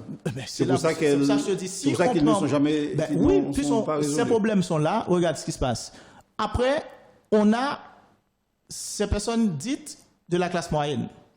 Que rêve un jeune garçon qui, après avoir fait ses études, soit à l'étranger ou en Haïti? Que rêve ce jeune garçon? C'est d'habiter dans les hauts d'Haïti. C'est ça son rêve. Mais comment accomplir ce rêve? C'est d'être le sous-homme de ces personnes-là. C'est d'être le sous-homme de ces personnes-là. On est prêt à tout faire. On est prêt à voler Haïti. On est prêt à voter n'importe quelle loi. On est prêt à faire n'importe quoi pour soutirer l'humanité de ces personnes-là. Donc, automatiquement, c'est pour ça que je dis, le problème d'Haïti encore, ce sont ces personnes qui savent lire. Tout à l'heure, on avait une petite discussion. Tu comprends bien? Quand tu vois les personnes qui sont censées savoir, mais c'est eux derrière qui, par la suite, applaudissent certaines médiocrités. Là, on se demande où on va. Donc, c'est ce qui arrive à Haïti. Donc, automatiquement, cette classe moyenne, ces hommes-là qui ont fait des études à droite à gauche, des fois, nous fait passer le problème disant que c'est la France, c'est les pays étrangers qui font en sorte que Haïti. Non, c'est vrai, ils font partie du problème. Mais le vrai problème d'Haïti, ce sont les Haïtiens. Et ces Haïtiens-là, ce sont des Haïtiens formés. Ceux qui se retrouvent encastrés dans cette histoire de savoir. Je suis doctorant et ça laisse une sorte de complexité. Ah oui, je suis doctorant, je suis docteur, mais le mec, il est, je sais pas, le mec ou la femme, il se sent, je sais pas, un surhomme. Et là, il est prêt à tout faire. Il est prêt à se déshabiller. J'ai envie de te poser cette question à plusieurs reprises dans l'émission. Est-ce qu'il y a un secteur en Haïti où on peut dire ça fonctionne? Mais non, ça fonctionne pas. Il n'y a pas d'investissement en Haïti. Tout le monde est en train de sucer la maman. Quand tu prends les grandes entreprises d'Haïti, qui tu es d'accord avec moi, il y a des gens qui s'enrichissent en Haïti. Mais c'est pour ça que je te dis, mais c'est parce qu'on s'enrichisse que ça va bien. On s'enrichisse dans la corruption. Donc il y a un secteur qui fonctionne, puisqu'il y a des gens qui s'enrichissent. Ça ne fonctionne pas, c'est de la corruption. C'est parce qu'on n'a pas un État, on n'a pas une justice. Si on avait une justice, toutes ces personnes-là devraient être en prison. Nous allons marquer une pause. On revient juste après pour continuer avec Edwin Daïtié, un ancien candidat à la présidence. On va parler de ça dans un instant. Vous êtes évidemment dans votre émission Transparence. Transparence qui bénéficie du soutien de la revue Boyo Magazine, de l'émission Boulevard du Compas, de l'artiste Wilson Amos et du restaurant Ozanana. À tout de suite. Spécialiste de la délicieuse cuisine haïtienne, Ozanana est le point de convergence des goûts créoles et caribéens. Dans un tout nouveau cadre très agréable et avec une ambiance plus que conviviale, Ozanana vient de lancer le buffet à volonté midi, soir et week-end. Entre tasso cabri, griot et poisson gossel, mon cœur balance. Chez Ozanana, c'est l'ambiance musicale live avec artistes, animation DJ et karaoké tous les week-ends. Service traiteur et salle pour tous vos événements. Ozanana 68 rue Édouard Vaillant, Le Bourget. Info Ereza 06 11 63 04 17 09 52 50 49 30. Ozanana, l'accueil est toujours très chaleureux. Oui, mais li papa. Gi moun qui pas de quoi dans caravane nan. Gi l'autre même, yo te gen doute de caravane nan, est-ce que li tap capable bay lumière 24/24 vrai. Qu'on y a, pas fin dim ke tri te ka bay courant ni pour faire songe nem. Caravane changement lumière te fin di la bay courant et li kembe mol. Qu'on y a, caravane nan, li vini avec une autre formule pour nous couper blackout avec chalet net en Haïti. Qui gen là-dedans? Yon réfrigérateur 8 cubes, c'est-à-dire 44 cm de largeur et 83 cm de hauteur. 3 panneaux solaires de 250 watts, un inverteur de 2000 watts, 2 batteries gel de 100 ampères et un régulateur de 30 ampères. Et puis, belle bagaille là, livraison avec installation gratis, ti chéri, depuis pas dépasser 60 km. Et puis, toute bagaille ça yo, pour un petit crasse l'argent. 2050 € seulement. Mais courant 24/24 là, mais beau caravane lumière. Dépêchez-nous pour nous venir pour caravane lumière par nous, relais Kounia, dans 07 77 91 28 48. Caravane changement lumière arrivé sous nous, en avance avec. Lumière, maman. Lumière, pas bêche, la tichou. Nous sommes de retour dans Transparence avec notre invité de cette semaine, Monsieur Edwin d'Haïti. Edwin, est-ce qu'on est en forme? Oui, nous en forme. Nous en Nous en forme, oui. Oui, Nous en forme. vous sentez bien dans Transparence, là? Nous en forme, et puis c'est ça fait Transparence, monsieur, c'est tout uni. Oui. Tout Tout là, on parlait de Morvan, là.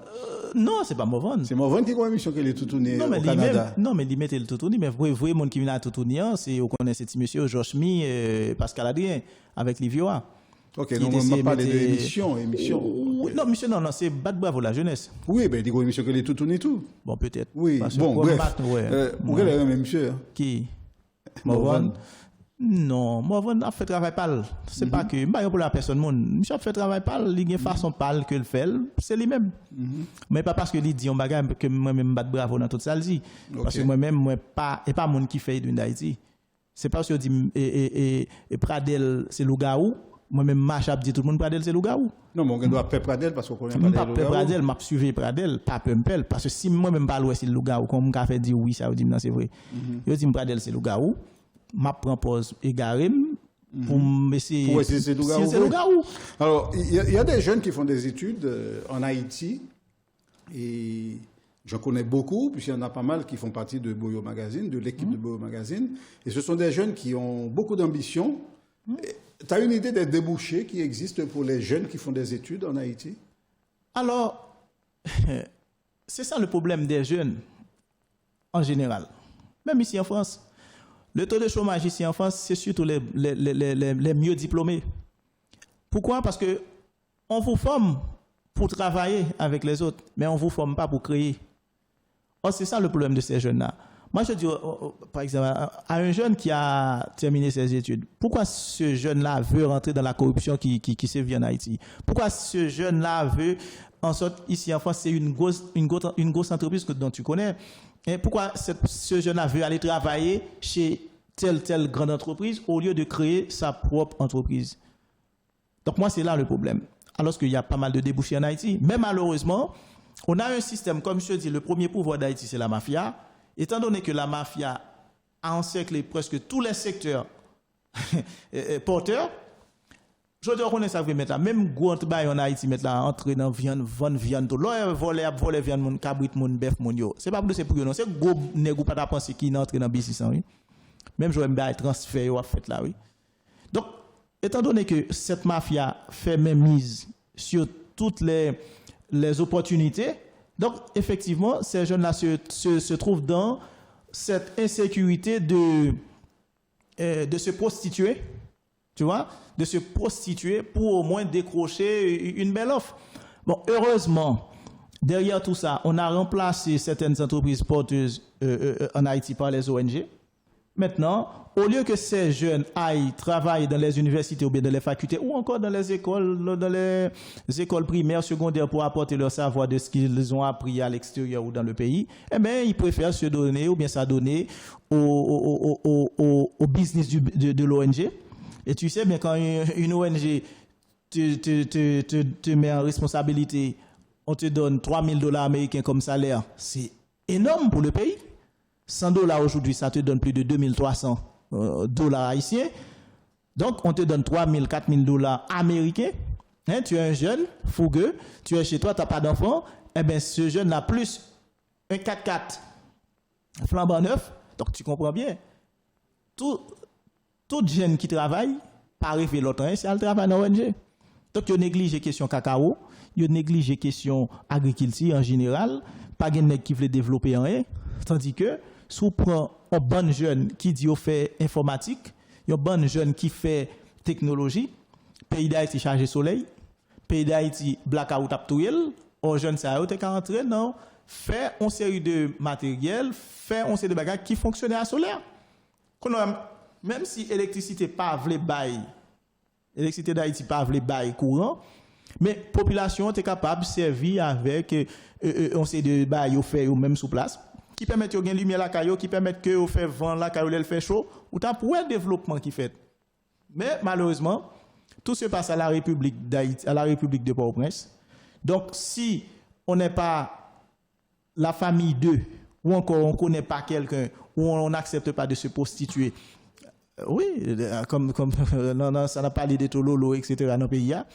Si on ne pas accepter en tant que garçon pour bailler humilier, sodomiser, gens que nous connaissons à faire, on ne peut pas travailler. Donc cette insécurité-là, c'est tous ces fléaux, tous ces problèmes qui font en sorte que ces jeunes sont obligés d'aller ailleurs, parce qu'ils sont mieux vus aux États-Unis, en France ou ailleurs, au lieu de donner leur savoir au pays, un pays qui malheureusement ne les reconnaît pas. On est en train de mettre le droit sur les problèmes d'Haïti, mais ils sont tellement nombreux, évidemment, on ne pourra pas tous les passer en revue, mais on essaie quand même de faire le tour, d'essayer de comprendre. Par exemple, il y a un problème environnemental en Haïti. Il y a la pollution, il y a le problème de déchets ménagers, et ça me fait mal quand je suis en Haïti. Je vois des gens qui vivent dans des pays où ils font le tri sélectif, se permettent de salir le pays comme ils le font. Ils sont en voiture, ils jettent tout par la fenêtre. Et alors, comment tu peux expliquer ce problème environnemental et ce problème de prise de conscience qui n'existe pas chez l'Haïtien, et surtout l'Haïtien de l'étranger? Alors, en Haïti, on n'a pas un problème de pollution. On a un problème de détritus, on a un problème de tri, comme tu dis, un problème de fatra, comme ça existe. Parce que, pourquoi on n'a pas un problème de pollution? Parce qu'on n'a pas d'entreprise qui pollue.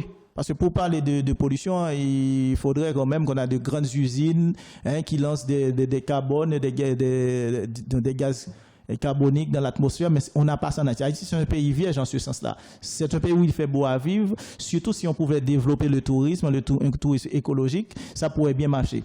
Mais malheureusement, tu touches un secteur très porteur. C'est pour ça que je te dis, il y a pas mal de jeunes qui sont formés à l'étranger, qui peuvent au moins transformer ce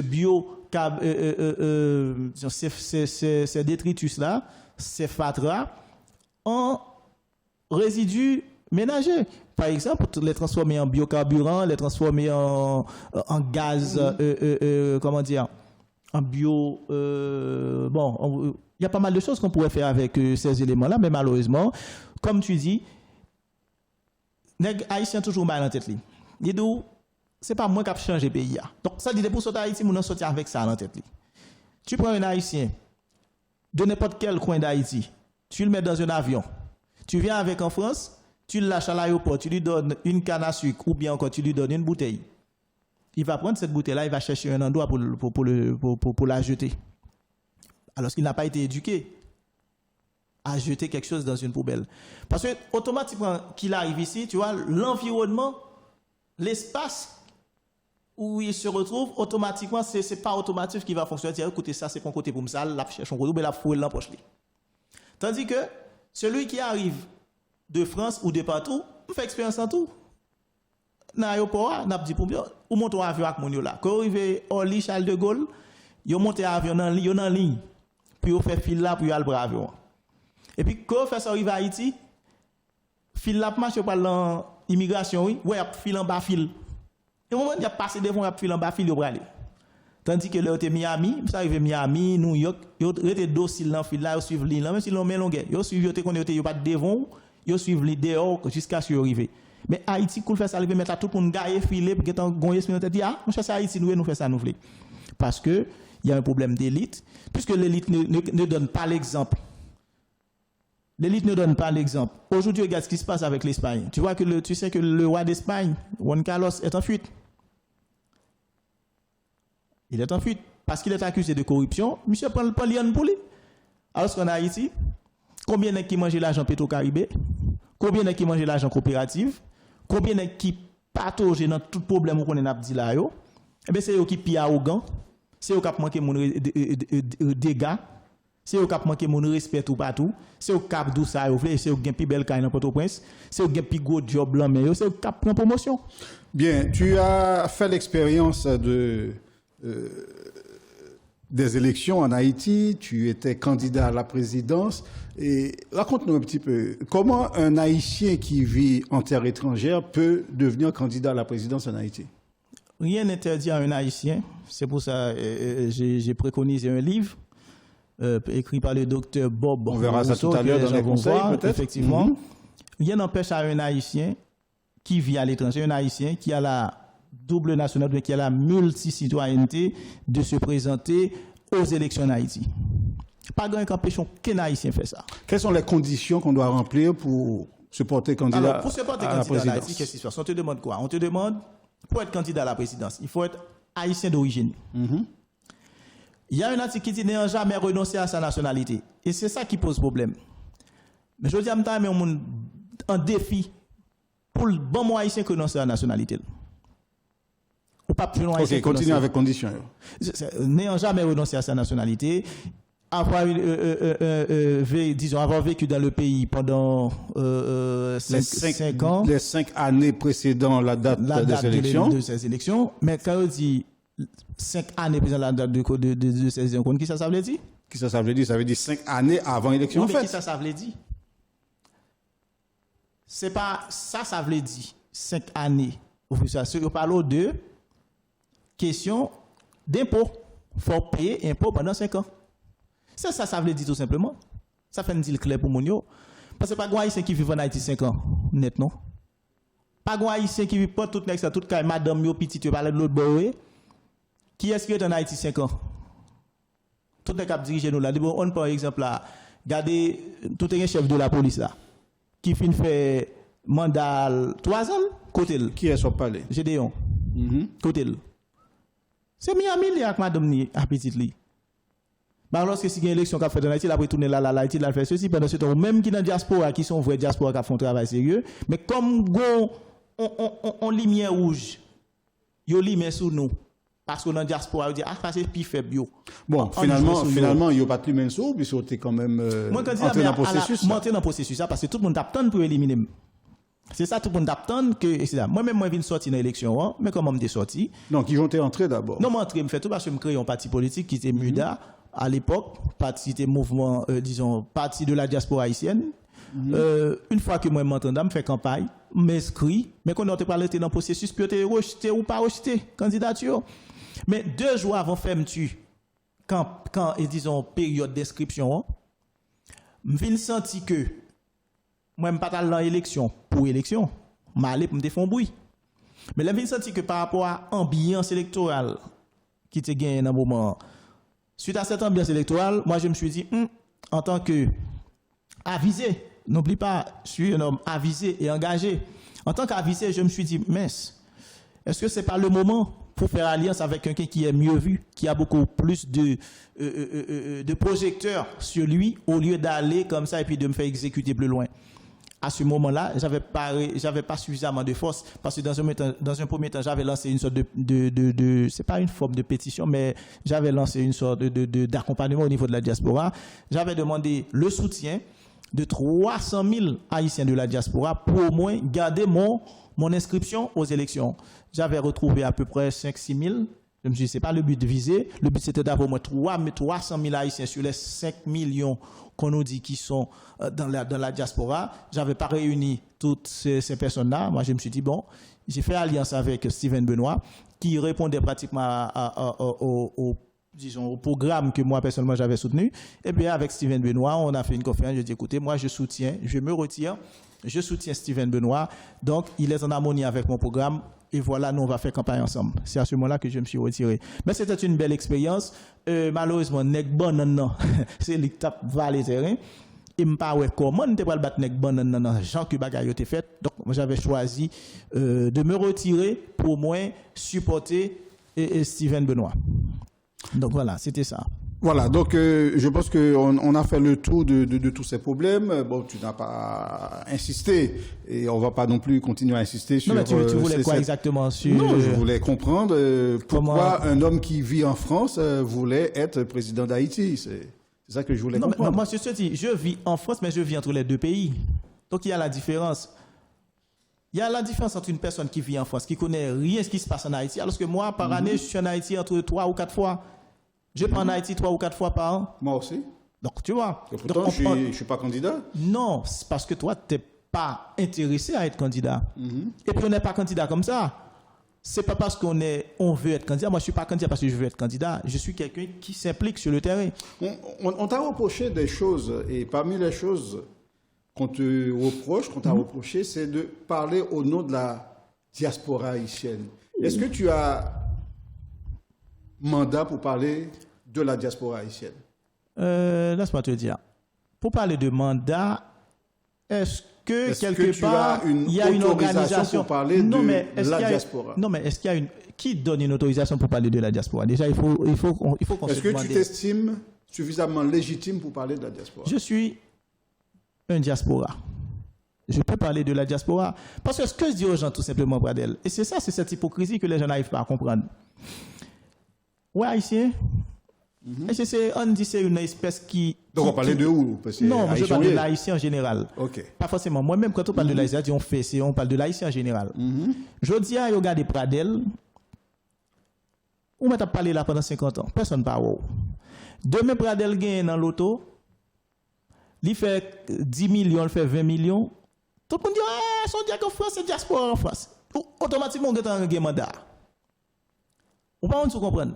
Donc, ça dit que, comme étant donné que Edwin Haïti peut-être beaucoup. Faut qu'on fait comme ça. Faut qu'on fait comme ça. Je dis à tout le monde besoin de place là. Parce qu'il y a parlé. Mais qui place là? Non, mais parce que c'est lui qui a parlé. C'est ça, il y a jalousie à ça, oui. Parce que c'est lui qui a parlé, tout le monde a même parlé dans la place. On pense que personne ne peut pas chita côté chita là, puis on a fait mission, mais on n'a pas de talent. Et comme si on reproche parce qu'il n'y a pas de talent, il n'est pas capable, bon, nous pas, ou quoi tout ça n'a dit. Et pour ça, il reproche, comme si il est jaloux.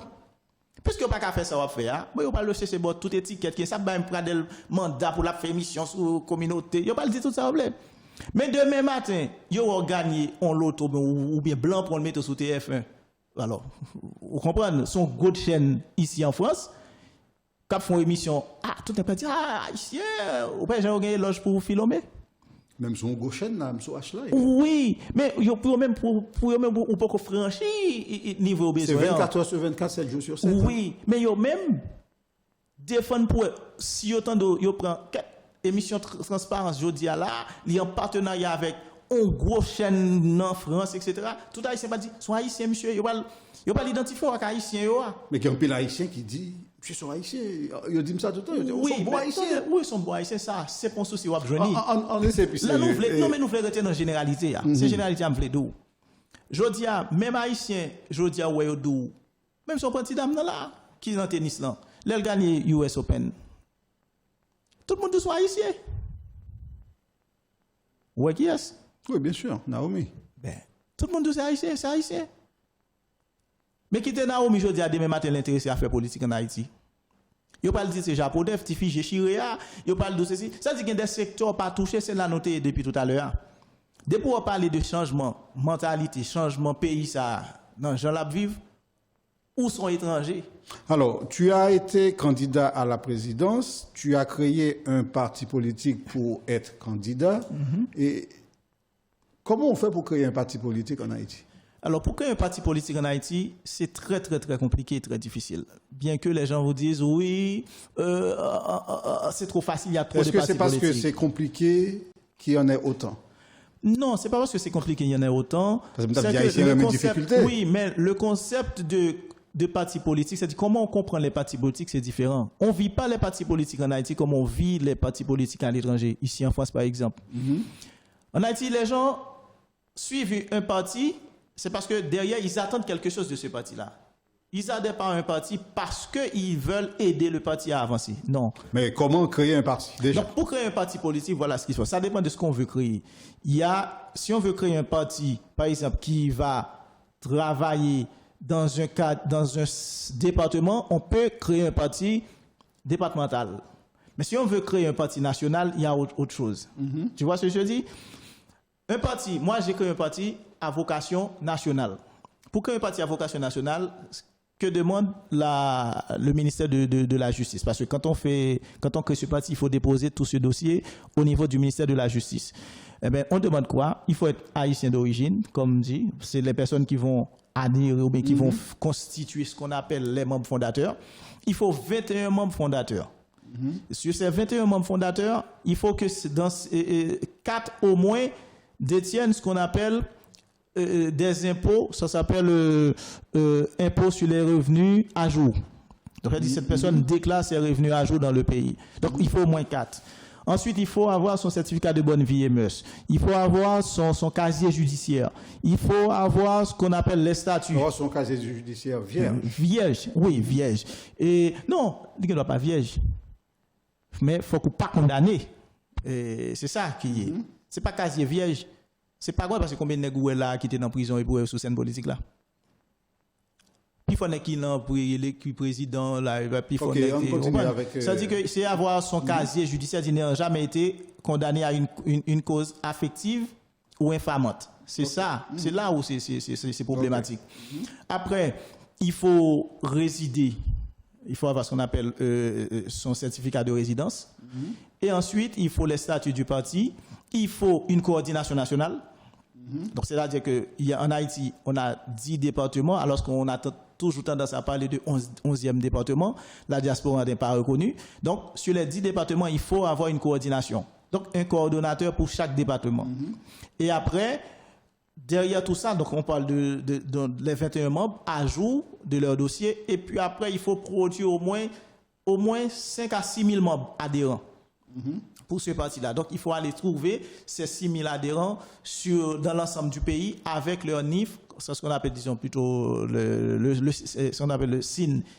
Et c'est CIN, hein, c'est 4 identités nationales. Non, CNI, 4 nationales d'identité. Donc, il faut produire au moins 5 à 6 000 signes au niveau du ministère de la Justice. Et il faut que ces personnes-là, sur les 21 personnes, il faut pas qu'il y en a un qui soit reconnu comme membre de notre parti. Donc, il faut faire attention à ça, parce que ça peut recaler le dossier. Donc, il faut réunir toutes ces conditions. Donc, tu as rempli toutes ces conditions? Oui, toutes ces conditions. Mais il y a une condition que tu as dite là qui m'interpelle. Résider dans le pays. Certificat de résidence. Mais si tu as une maison, si tu résides dans le pays. Donc, tu as un bien. Ça peut être une résidence secondaire alors? En Haïti, on ne fait pas mention de résidence principale, de résidence secondaire. Donc, tu es résident dans le pays, c'est-à-dire tu arrives à produire un certificat. Quand je dis produire un certificat, il faut que tu ailles dans le tribunal. Non, c'est pas faux, c'est vrai.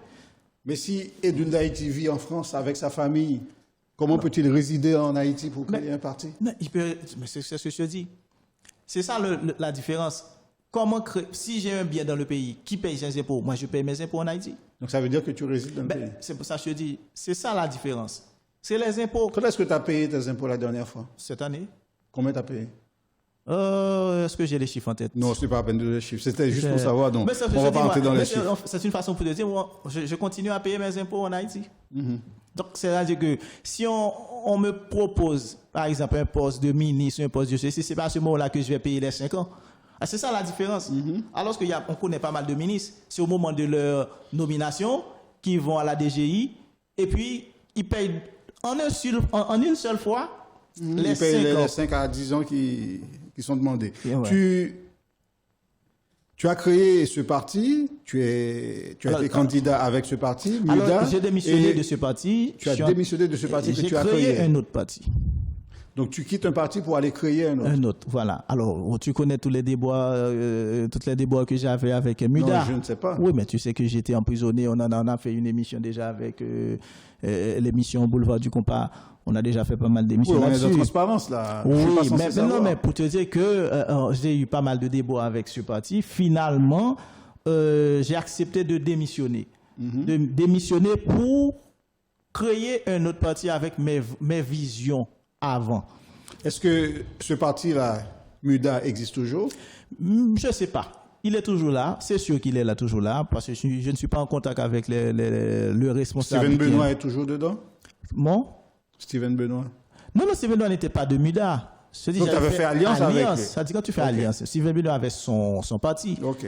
Nous, on s'est dit, écoutez, moi en tant que... Parce que n'oublie pas, après, derrière, il y avait un autre candidat qui s'est présenté sur MUDA, que moi j'ai combattu, c'est à partir de là qu'on m'a enfermé, donc je te rappelle... Donc il était plus puissant que toi? C'est pas qu'il était plus puissant, il a payé, parce que je te dis, il a payé un juge pour sortir une lettre de, comment dire, un mandat d'arrêt contre d'une d'Haïti. Donc, ils ont exécuté ce mandat d'arrêt en prenant la police, etc., pour exécuter ce mandat. Donc, ils ont exécuté ce mandat et moi, derrière, j'ai fait tout ce qu'il faut en mon pouvoir pour ne pas tomber dans ce piège-là. Donc, tu as créé un autre parti. L'autre parti s'appelle comment? S'appelle MOVE. C'est Mouvement Unifié des Haïtiens vivant en Haïti et à l'étranger. Ce parti, on a fait notre dernière assemblée, c'est-à-dire l'assemblée qui a créé ce parti en 2019. Et étant donné que le pays a connu pas mal de locs, entre-temps, on a eu plus de 4 à 5 On va locs. dire blocage. Oui, de blocage.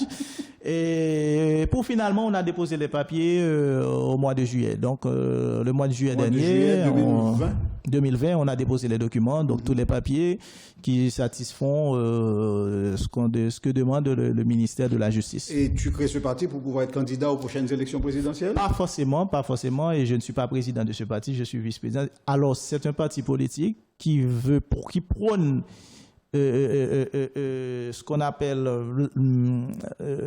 une autre société, une société nouvelle. Et d'ailleurs, c'est pour la première fois qu'une femme, la première présidente, la plus jeune présidente de parti politique en Haïti. C'est qui? C'est Jessica Gérard. C'est la plus jeune présidente d'un parti politique. Elle a que 32 ans. Ok. Tu vois, donc on est très moderne. C'est pas le vieux outillé d'une Haïti qui arrive, écoutez, c'est moi qui fait. Non, on est là, on est d'accord. Je dis, écoutez, je suis pas candidat. J'ai même pas été candidat pour MOVE. Et quand on crée MOVE, c'est le président ou la présidente qui fait choix de son bureau. Donc j'ai été appelé par la présidente pour être le vice-président. Bien, tu es au courant qu'il y a eu une démission collective au niveau du CEP. Qu'est-ce que tu en penses? Bon, écoute, ça encore, c'est de la corruption. C'est de la corruption, le fait de démissionner? Non, mais c'est pas aujourd'hui qu'ils devaient démissionner. C'est automatiquement qu'ils ont fini les élections qui a donné Jovenel Moïse. Le lendemain, ils devaient démissionner. Donc, c'est-à-dire, pendant tout ce temps-là, ces messieurs, dames, ont continué à gaspiller le pays. Ils ont usurpé ce poste parce qu'ils étaient illégaux. Donc, c'est après 3 ans, après 3 ans tu sais combien ils gagnaient? 240 000 good. Par personne? Par personne, sans compter les frais, par mois, plus voiture, plus bureau, plus secrétaire, plus consultant, etc. Donc, quand tu vois ce que ça coûte près de 400 combien millions de gouttes au trésor public haïtien. Alors, des personnes qui usurpent un conseil électoral fantôme, parce que ce conseil électoral avait mission tout simplement d'organiser la présidentielle. Après la présidentielle, ces personnes devaient démissionner pour au moins donner la possibilité à l'exécutif de lancer une campagne pour le conseil électoral permanent. C'était ça. Et pourquoi on a continué à les payer? C'est pourquoi? Parce que Jovenel, c'est Jovenel, il a décidé de les garder. Regarde bien, il y a la Chambre des députés qui arrive à terme de leur mandat. Disons, les oui, députés... justement, qu'est-ce que tu penses de ça? Parce que là, on n'a plus de députés, on a 10 sénateurs qui ne servent à rien. On n'a pas de on n'a pas de maire. Oui, on n'a pas de maire. Donc, ça dit que le pays est tout et il y a des décrets en veux-tu, en voilà. Oui, et c'est quoi ton avis par rapport à cette manière d'être gouverné? On va tout droit à une dictature parce que c'était le vœu de Jovenel de diriger tout seul. Par exemple. Mais tu es d'accord avec moi que la Constitution donne le droit au président de travailler, de gouverner par décret s'il n'y a pas de Parlement. Écoute. Regarde.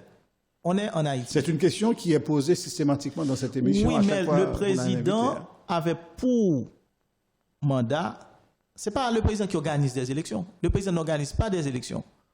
Le président devait lancer le processus. Alors qu'il y avait un conseil électoral en place.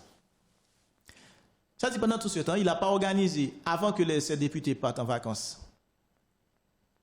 C'est ce conseil électoral qui était en place, qui touchait, qui gagnait l'argent du peuple, qui était en place. Pourquoi ce conseil n'avait pas organisé des élections au 12 janvier 2020 pour remplacer la Chambre des députés?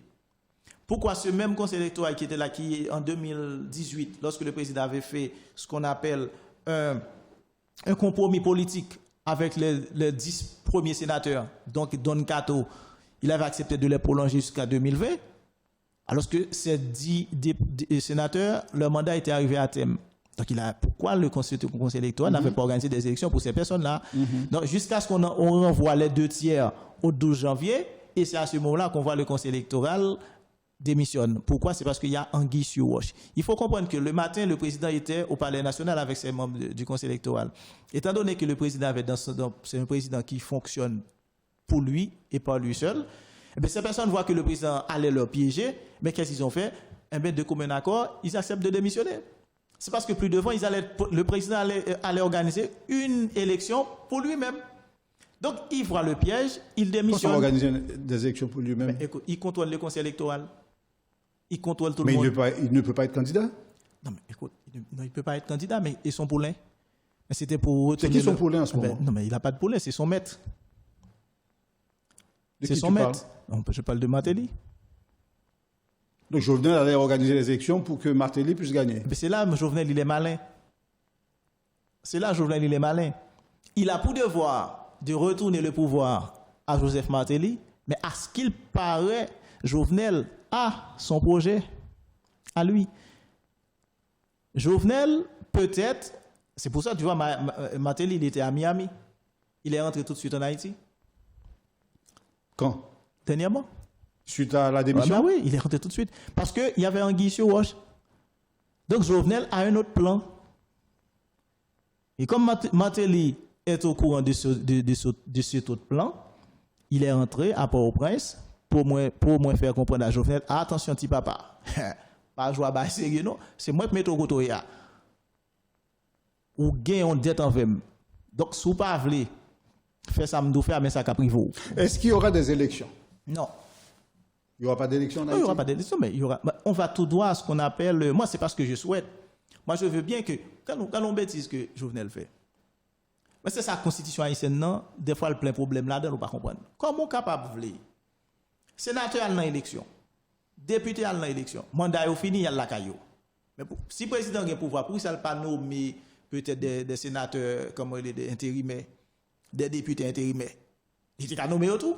Alors que le magistrat à l'élection, même Javel, peut voter, qu'on a mandat fini, qu'on a président nommé des cartels intérimaires. Ou pas, ils sont des autres. Pour un magistrat, puisque le mandat fini, étant donné que ce n'est pas un élu qui en place élu, le magistrat de rester dans le poste, en attendant qu'on fait élection. Tout temps qu'on pas fait élection, là. Est-ce qu'on pense que mandat Jovenel Moïse là, pour aller jusqu'en 2022? Mon cher... Ou bien au-delà? Non, c'est gros. Le pays va connaître des jours très difficiles. Et je ne vois pas comment Jovenel Moïse va rester au pouvoir après le 7 février.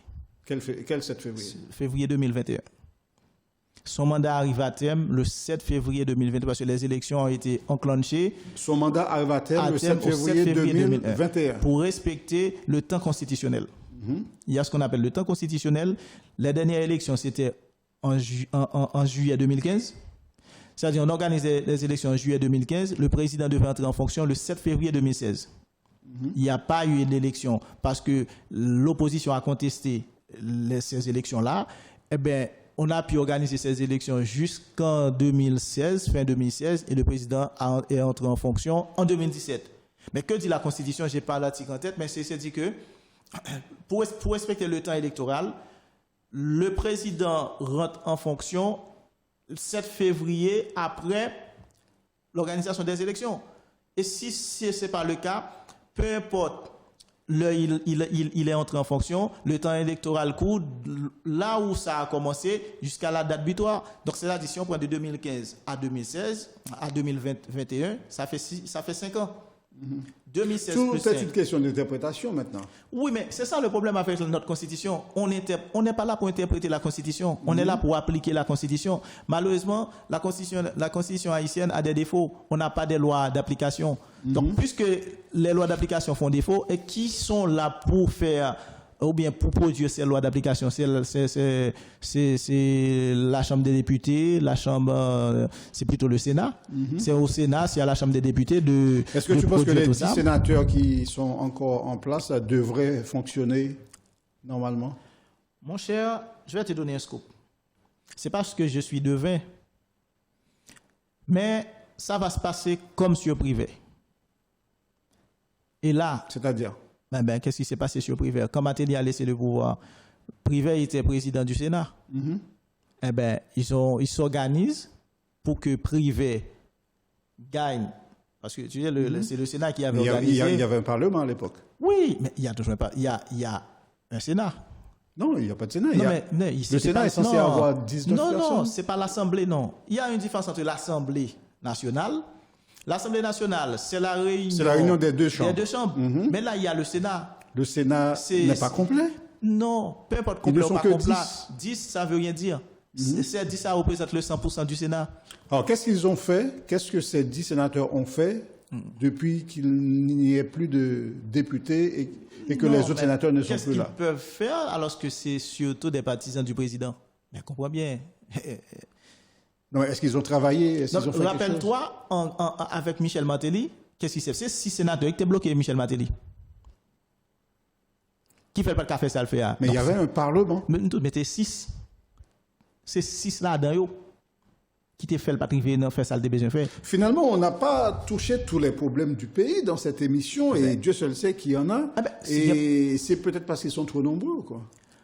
C'est pour ça, Fremdo, quand on parle d'Haïti, c'est compliqué. Haïti, à elle seule, représente l'ensemble des problèmes. Un gros problème. Parce que même songez, tu as un parlement. Le président Matéli, tu as une majorité là-dedans. Même tous ces 6 qui étaient bloqués, dont Moïse Jean-Charles et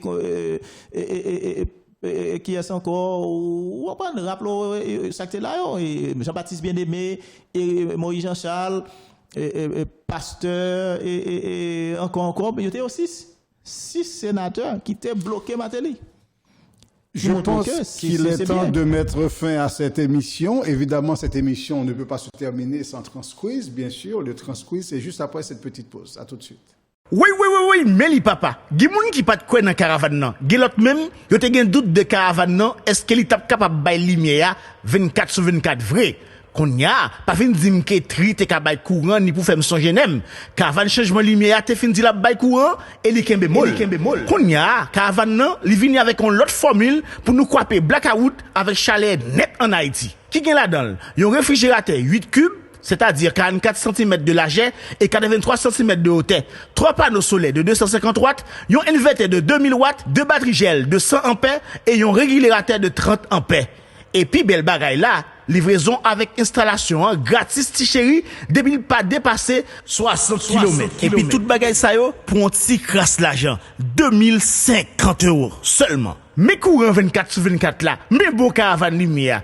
Dépêchez-nous pour nous venir pour caravane lumière par nous, relais Kounia, dans 07 77 91 28 48. Caravane changement lumière arrivé sous nous, en avance avec. Lumière, maman. Lumière, pas bêche, la tijou.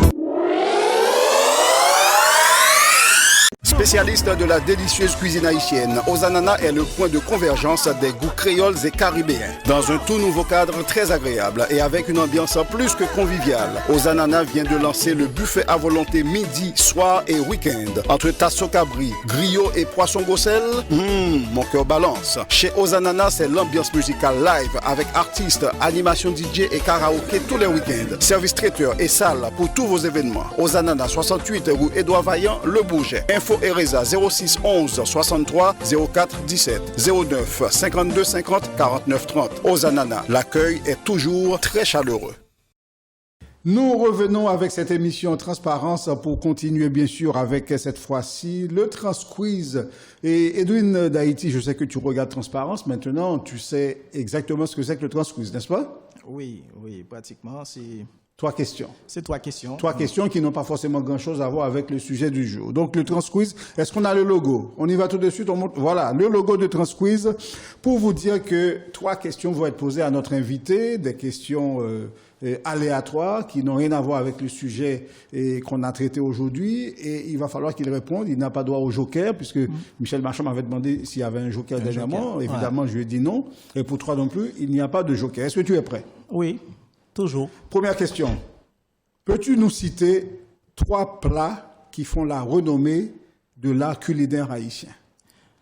Bon, normalement, là, il y a un problème. Est-ce que l'haïtien, c'est vraiment le plat national d'Haïti? Moi, je dis le plat national déjà. S'il y a le plat national, c'est pas ce qu'on nous présente, à savoir banane pesée et les ingrédients qui vont avec. Non, on a le petit mil et l'haricot sec. Le petit mil et l'haricot sec plus une sauce de poisson sec. Poisson sec. C'est ça le plat national. Ok, on n'est pas en train de parler du plat national. Non, je te demande la culinaire. 3 plats qui font la renommée de notre cuisine. Oui, bah après on sait que c'est le riz diondion. C'est le riz diondion. Hier ou avant-hier, j'étais en pour parler avec une personne de France, et cette personne, bon, il n'était pas de France. Cette personne est de France, mais elle est d'origine serbe. Serbe. Quand on est en train de discuter, et puis il me dit oui, je suis serbe, etc. Et puis je dis moi, je suis haïtien. Il m'a dit ah ouais, riz diondion. Donc déjà, tu vois, dans la tête de ces personnes étrangères, le riz diondion fait partie de notre renommée de plat national. On a le riz diondion, on a le griot. Ouais, ça, c'est des plats quand on parle d'Haïti. Et puis, on peut mettre une boisson aussi. Il y a le rhum. T'as fiaté? Pas ta fiaté, mais ça fait pas. Comme tu me parles de la culinaire. En fait, vous voyez le gars qui ne sait pas cuisiner, je lui demande 3 plats qui font la renommée du pays. Il me dit le riz diondion. Ensuite, il me dit le griot. Alors que les deux peuvent marcher ensemble. Le griot, c'est pas un plat. C'est un plat. Mais non. C'est quoi? Le griot accompagne un plat. Ça dépend. Le griot, c'est de la viande. Point. Non, mais la banane. Là, tu me parles de fritaille. Mais le fritaille. Le griot, c'est une viande. Oui, mais c'est de la viande de porc. Il m'a donné un plat griot. L'aile m'a donné pas qu'à viande seulement. L'aile donne mon plat griot. C'est plat, il m'a donné. Le plat, ça s'appelle griot. Pour toi, le griot, c'est un plat. Mais le riz diondion n'est pas un plat. C'est un accompagnement. Non, oui, c'est un accompagnement, mais ça fait partie, par exemple, des gens qui mangent. Non, ça dépend de non plat. Ou bien ça que l'eau entrée, ou bien ça que l'eau plat, menu, et puis ou bien ça que l'eau dessert. Ils sont végétariens, on pas manger viande là. Je vois pas, je dis diondion, pas manger viande. Pas trop amis viande. Pas trop amis viande. Ça te faut bon me dire diondion comme mon plat. Non mais écoute, pas d'elle. Dire diondion, c'est plat, c'est plat résistant, diondion. C'est les plats résistants. Alors, il faut que les téléspectateurs sachent que à chaque fois j'ai Edwin d'Haïti comme invité, notamment à la radio, eh bien, on ne se bat pas, mais on ne s'entend jamais parce qu'il y a toujours des petites ambiguïtés comme ça. Il y a toujours des petites ambiguïtés comme ça, et finalement, oui, comme tu dis, c'est la démocratie. Finalement, t'as pas donné les 3 plats. Non, mais je donne 3 plats. Je te dis, il y a le riz diondion. Il y a le maïs. Griot, okay. Alors, je parle de griot, parce que le griot en tant que plat, je parle le plat, c'est comme on a de bons plats griot. Je suis d'accord avec toi. Plat. Et puis après, on a le maïs. Maïs collé. À sauce poire, ouais, on me dit non, pas maïs collé à sauce poire. Pas collé à sauce poire. On reconnaît le gars qui ne sait pas cuisiner. Sauce poisson, non, maïs collé avec sauce poisson. Ok, ou peut-être diri légumes. Ou diri légumes tout, avec sauce poire. Ou café, on diri légumes avec sauce poire. Finalement, chez toi, c'est qui c'est qui fait à manger? C'est ma femme qui cuisine. Ouais, tu cuisines jamais? Je cuisine. Mais j'ai un excellent cordon bleu, hein, attention. Oui, banane. Pas forcément ça, je fais tout. Tout. Ah, dans un fait tout, tu fais je fais tout, je cuisine de tout. Je sais de tout. Le poisson, je sais comment. Deuxième question du Transquiz. Arrête tes bêtises. Je veux pas dire que tu as réussi cette question, mais bon, je vais te l'accorder quand même. On laisse aux téléspectateurs de juger. Oui, bien sûr, mais les gens ont compris tout de suite que tu sais pas cuisiner, tu connais pas les plats haïtiens. Deuxième question. Là, tu vas réussir, c'est sûr. À quel âge as-tu eu ta dernière fessée? Mon cher, l'on parle des Haïtiens, pas mettre fessée. Fessée, c'est français. Mais l'on parle de ça, dernier, on prend bâton. Ok, à quel âge vous prenez dernier bâton? Parce que lorsque on a dit fessé, c'est un monde passé dans le dehors. Il passe, il boit, il tape. C'est ça, il est fessé. Mais là, quand nous, c'est bâton, on prend bâton. Donc, dernière fois, rigoise, matinette, ça ne pas faire les fessés.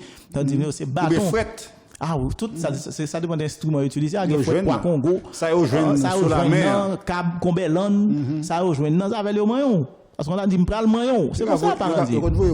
Ah oui, monsieur, on l'aime couler en roche, pas blague, non?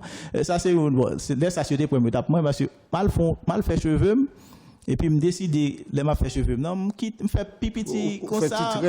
Non, pas très, non, me descendre ça, me quitter ça. Puis, oh, t'as font tout. Fait pompon. Font petit pompon. Depuis me battre la maman, me dit, quand on prend là?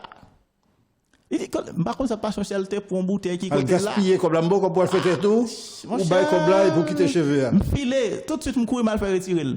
Donc là, par exemple, mes derniers bâtons me prend, franchement, c'était un bon bâton, bail 100, etc. Non, parce que les parents bateau, oui. C'était en 94. Mais tes parents étaient des bourreaux? C'est peut-être pas des bourreaux. Peut-être à l'époque, on n'était pas d'accord parce que j'étais un rebelle, toujours. Et après, j'ai compris pourquoi. Qu'est-ce qu'il voulait exactement, tandis que c'était mon père. Alors à l'époque, mon père, il avait comme surnom Tiboulé. Ah oui. Tu connais Tiboulé dans l'histoire d'Haïti? Oui, Macoute. Oui. Eh ben, on l'appelait Tiboulé. Macoute du Valier. Donc on appelait mon père Tiboulé. C'est-à-dire que c'est quelqu'un qui rigolait pas. Même à petite. Ah non, il rigolait pas. Et franchement, il a réussi parce que nous, on vivait dans un quartier. On était le modèle. Mais un modèle, franchement, quand on regarde le sort de tous les enfants qui étaient là-bas, il y en a qui sont sortis comme des bandits, etc. Lorsque les 4 enfants qu'ils avaient, qu'ils élevaient, eh bien, nous, on a trouvé le chemin. Mais je pense que c'est cette rigueur qui nous a aidés à franchir ce pas-là. À l'époque, on a vu c'était la bête à abattre. Bien sûr. Mais maintenant, on comprend bien que lui, il volait le bonheur de ses enfants. Et mon père vit toujours, il est là, on est en de très bons accords. Et quand il est venu ici en France, quand il vient passer les vacances avec moi ici en France, moi, quand j'essaie même si on lui donne... De dresser un petit peu tes enfants, il est le premier à défendre les enfants. Tu vois l'idée? Parce que au départ, lui, avec nous, c'était l'inverse. Et maintenant, si j'essaie Oui, parce qu'à l'époque, il savait qu'il n'allait pas en prison en Haïti, tandis que là, il sait que tu peux aller en prison. Non seulement je peux aller en prison, mais tu vas voir le contexte. Parce que le contexte entre ici et là-bas, c'est que là-bas, on était vraiment des délinquants. Si les parents n'étaient pas là vraiment pour encadrer ces enfants deviennent des délinquants. Parce mais ici aussi. Ici, on est plutôt encadré. Parce que là-bas, pourquoi ils sont des délinquants? C'est parce qu'ils n'ont rien.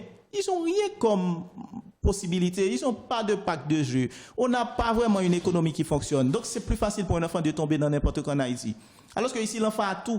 Pourquoi toi, tu arrives d'Haïti? Pourquoi moi, j'arrive d'Haïti, j'arrive à me situer? Alors que l'autre qui est né ici, qui a non seulement la nationalité d'office, il a tout, mais il décide de se jeter dans la délinquance. Donc, tu vois l'idée? Donc, moi, je trouve que mon père, au départ, on l'a appelé Tiboulé, c'était ce nom. Donc, et à partir de là, on comprend bien, lui, il voulait le bonheur de tous ses enfants. Nous, on arrive quand même à former notre famille. Et quand mon père arrive ici, je te dis, même si je gueule mon enfant, il est le premier à le défendre. Ah non, laisse-le faire ceci, laisse-le faire cela. Donc, après... Je dis, ma dernière bastonnade, ça remonte à 1994. 1994. À quel âge?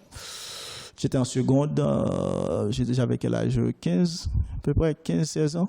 Quand même. Ouais, 15-16 ans. Dernière question de ton transquiz. Est-ce que tu es prêt pour cette dernière question? Oui, on va essayer. À quand remonte ton dernier mensonge? Ça...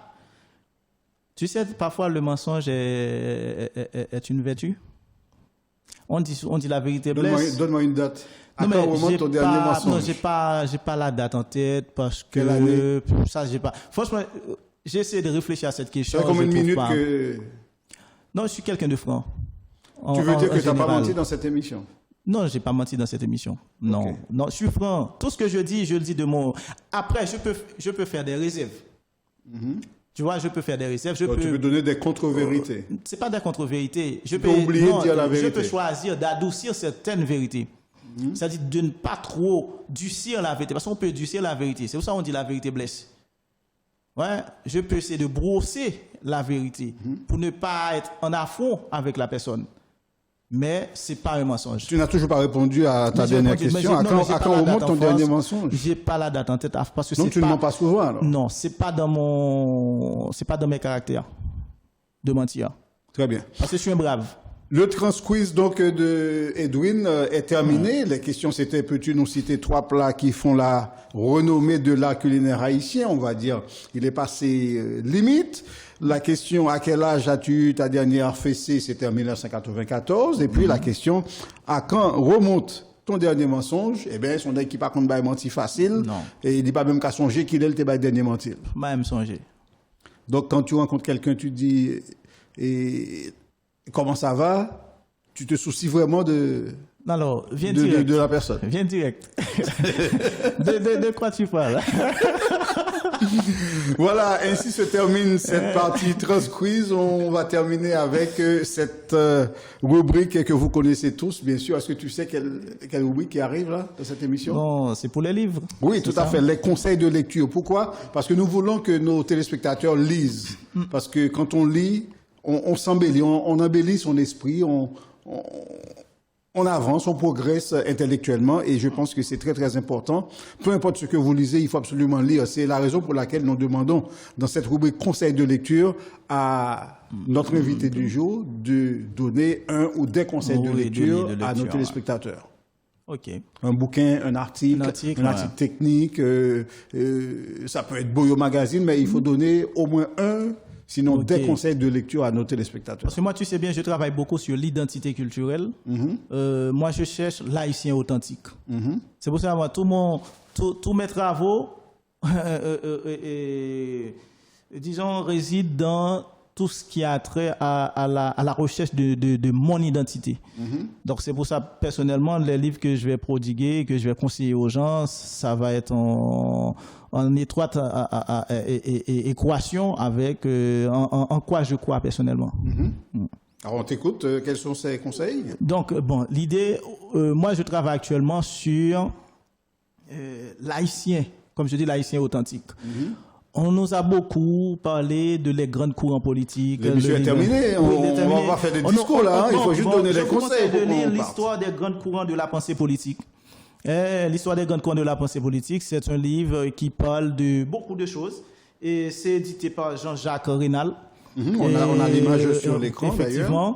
Donc c'est un livre qui parle des grandes pensées politiques, de la politique surtout. Et moi personnellement, pourquoi j'ai choisi ce livre, c'est parce que moi je suis en train de travailler sur ce qu'on appelle l'haïtianisme. Je suis en train de développer cette pensée politique, l'haïtianisme. L'haïtianisme, c'est quelque chose qui va trouver une intersection entre tout ce qu'on avait comme culture, comme coutume, comme mœurs et comme tradition. Je vais essayer de ressortir tout ce qu'on a laissé de côté et on devient des assimilés et on rejette notre propre identité et c'est ce qui fait qu'Haïti se retrouve dans l'état où elle est. Donc j'essaie de dire aux gens, écoutez, si vous êtes vraiment un Haïtien, l'Haïtien c'est quelque chose c'est un élément qui a une fierté. Si vous voulez récupérer cette fierté, il faut que vous soyez Haïtien. Donc la lecture de ce bouquin peut aider à retrouver cette haïtianité. Ça parle des courants. Donc à ce moment-là, ces gens vont voir que propose ce type de courant parce qu'on a le libéralisme, on nous parle de libéralisme dans ce livre, on va pas entrer dans les détails. Les gens vont découvrir tout ça dans le bouquin. C'est le seul bouquin que tu as envie de proposer ou bien tu en as d'autres? J'ai proposé 3 bouquins. Aussi, on a un autre bouquin, c'est surtout Le Monde s'effondre. Bon, Le Monde s'effondre. C'est de qui? C'est un Nigérian qui s'appelle Achebe. Donc lui, c'est quelqu'un qui est né dans les années 1930. Mon cher, ici, normalement, on nous parle pas mal d'écrivains européens, mais on oublie surtout dans les prix Nobel les écrivains africains. Aujourd'hui, je lis beaucoup les écrivains africains qui parlent beaucoup de notre identité. C'est à peu près pareil. Lui, il a dit que le monde s'effondre. C'est à peu près ce qu'on voit en Haïti. C'est les Britanniques qui arrivent au Nigeria, qui ont occupé le Nigeria lorsque le Nigeria rejette toute son identité. Donc, à partir de ce livre, il dit, écoutez, la raison pour laquelle le Nigeria se retrouve là où il est, c'est parce qu'on a rejeté notre identité, on a rejeté tout pour se retrouver dans la culture de l'autre. Et c'est ce que lui, il essaie de nous montrer. Et comme moi, je travaille sur l'haïtianisme, toujours dans cette idée, je dis, écoutez, essayons de retrouver notre identité, mes chers amis. On n'est pas, il faut laisser de côté la religion, les mondes s'effondrent. De Achebe. Achebe, voilà, c'est de Achebe. Chinois Achebe. Donc, Chinois Achebe, c'est un Nigérian. Très bien.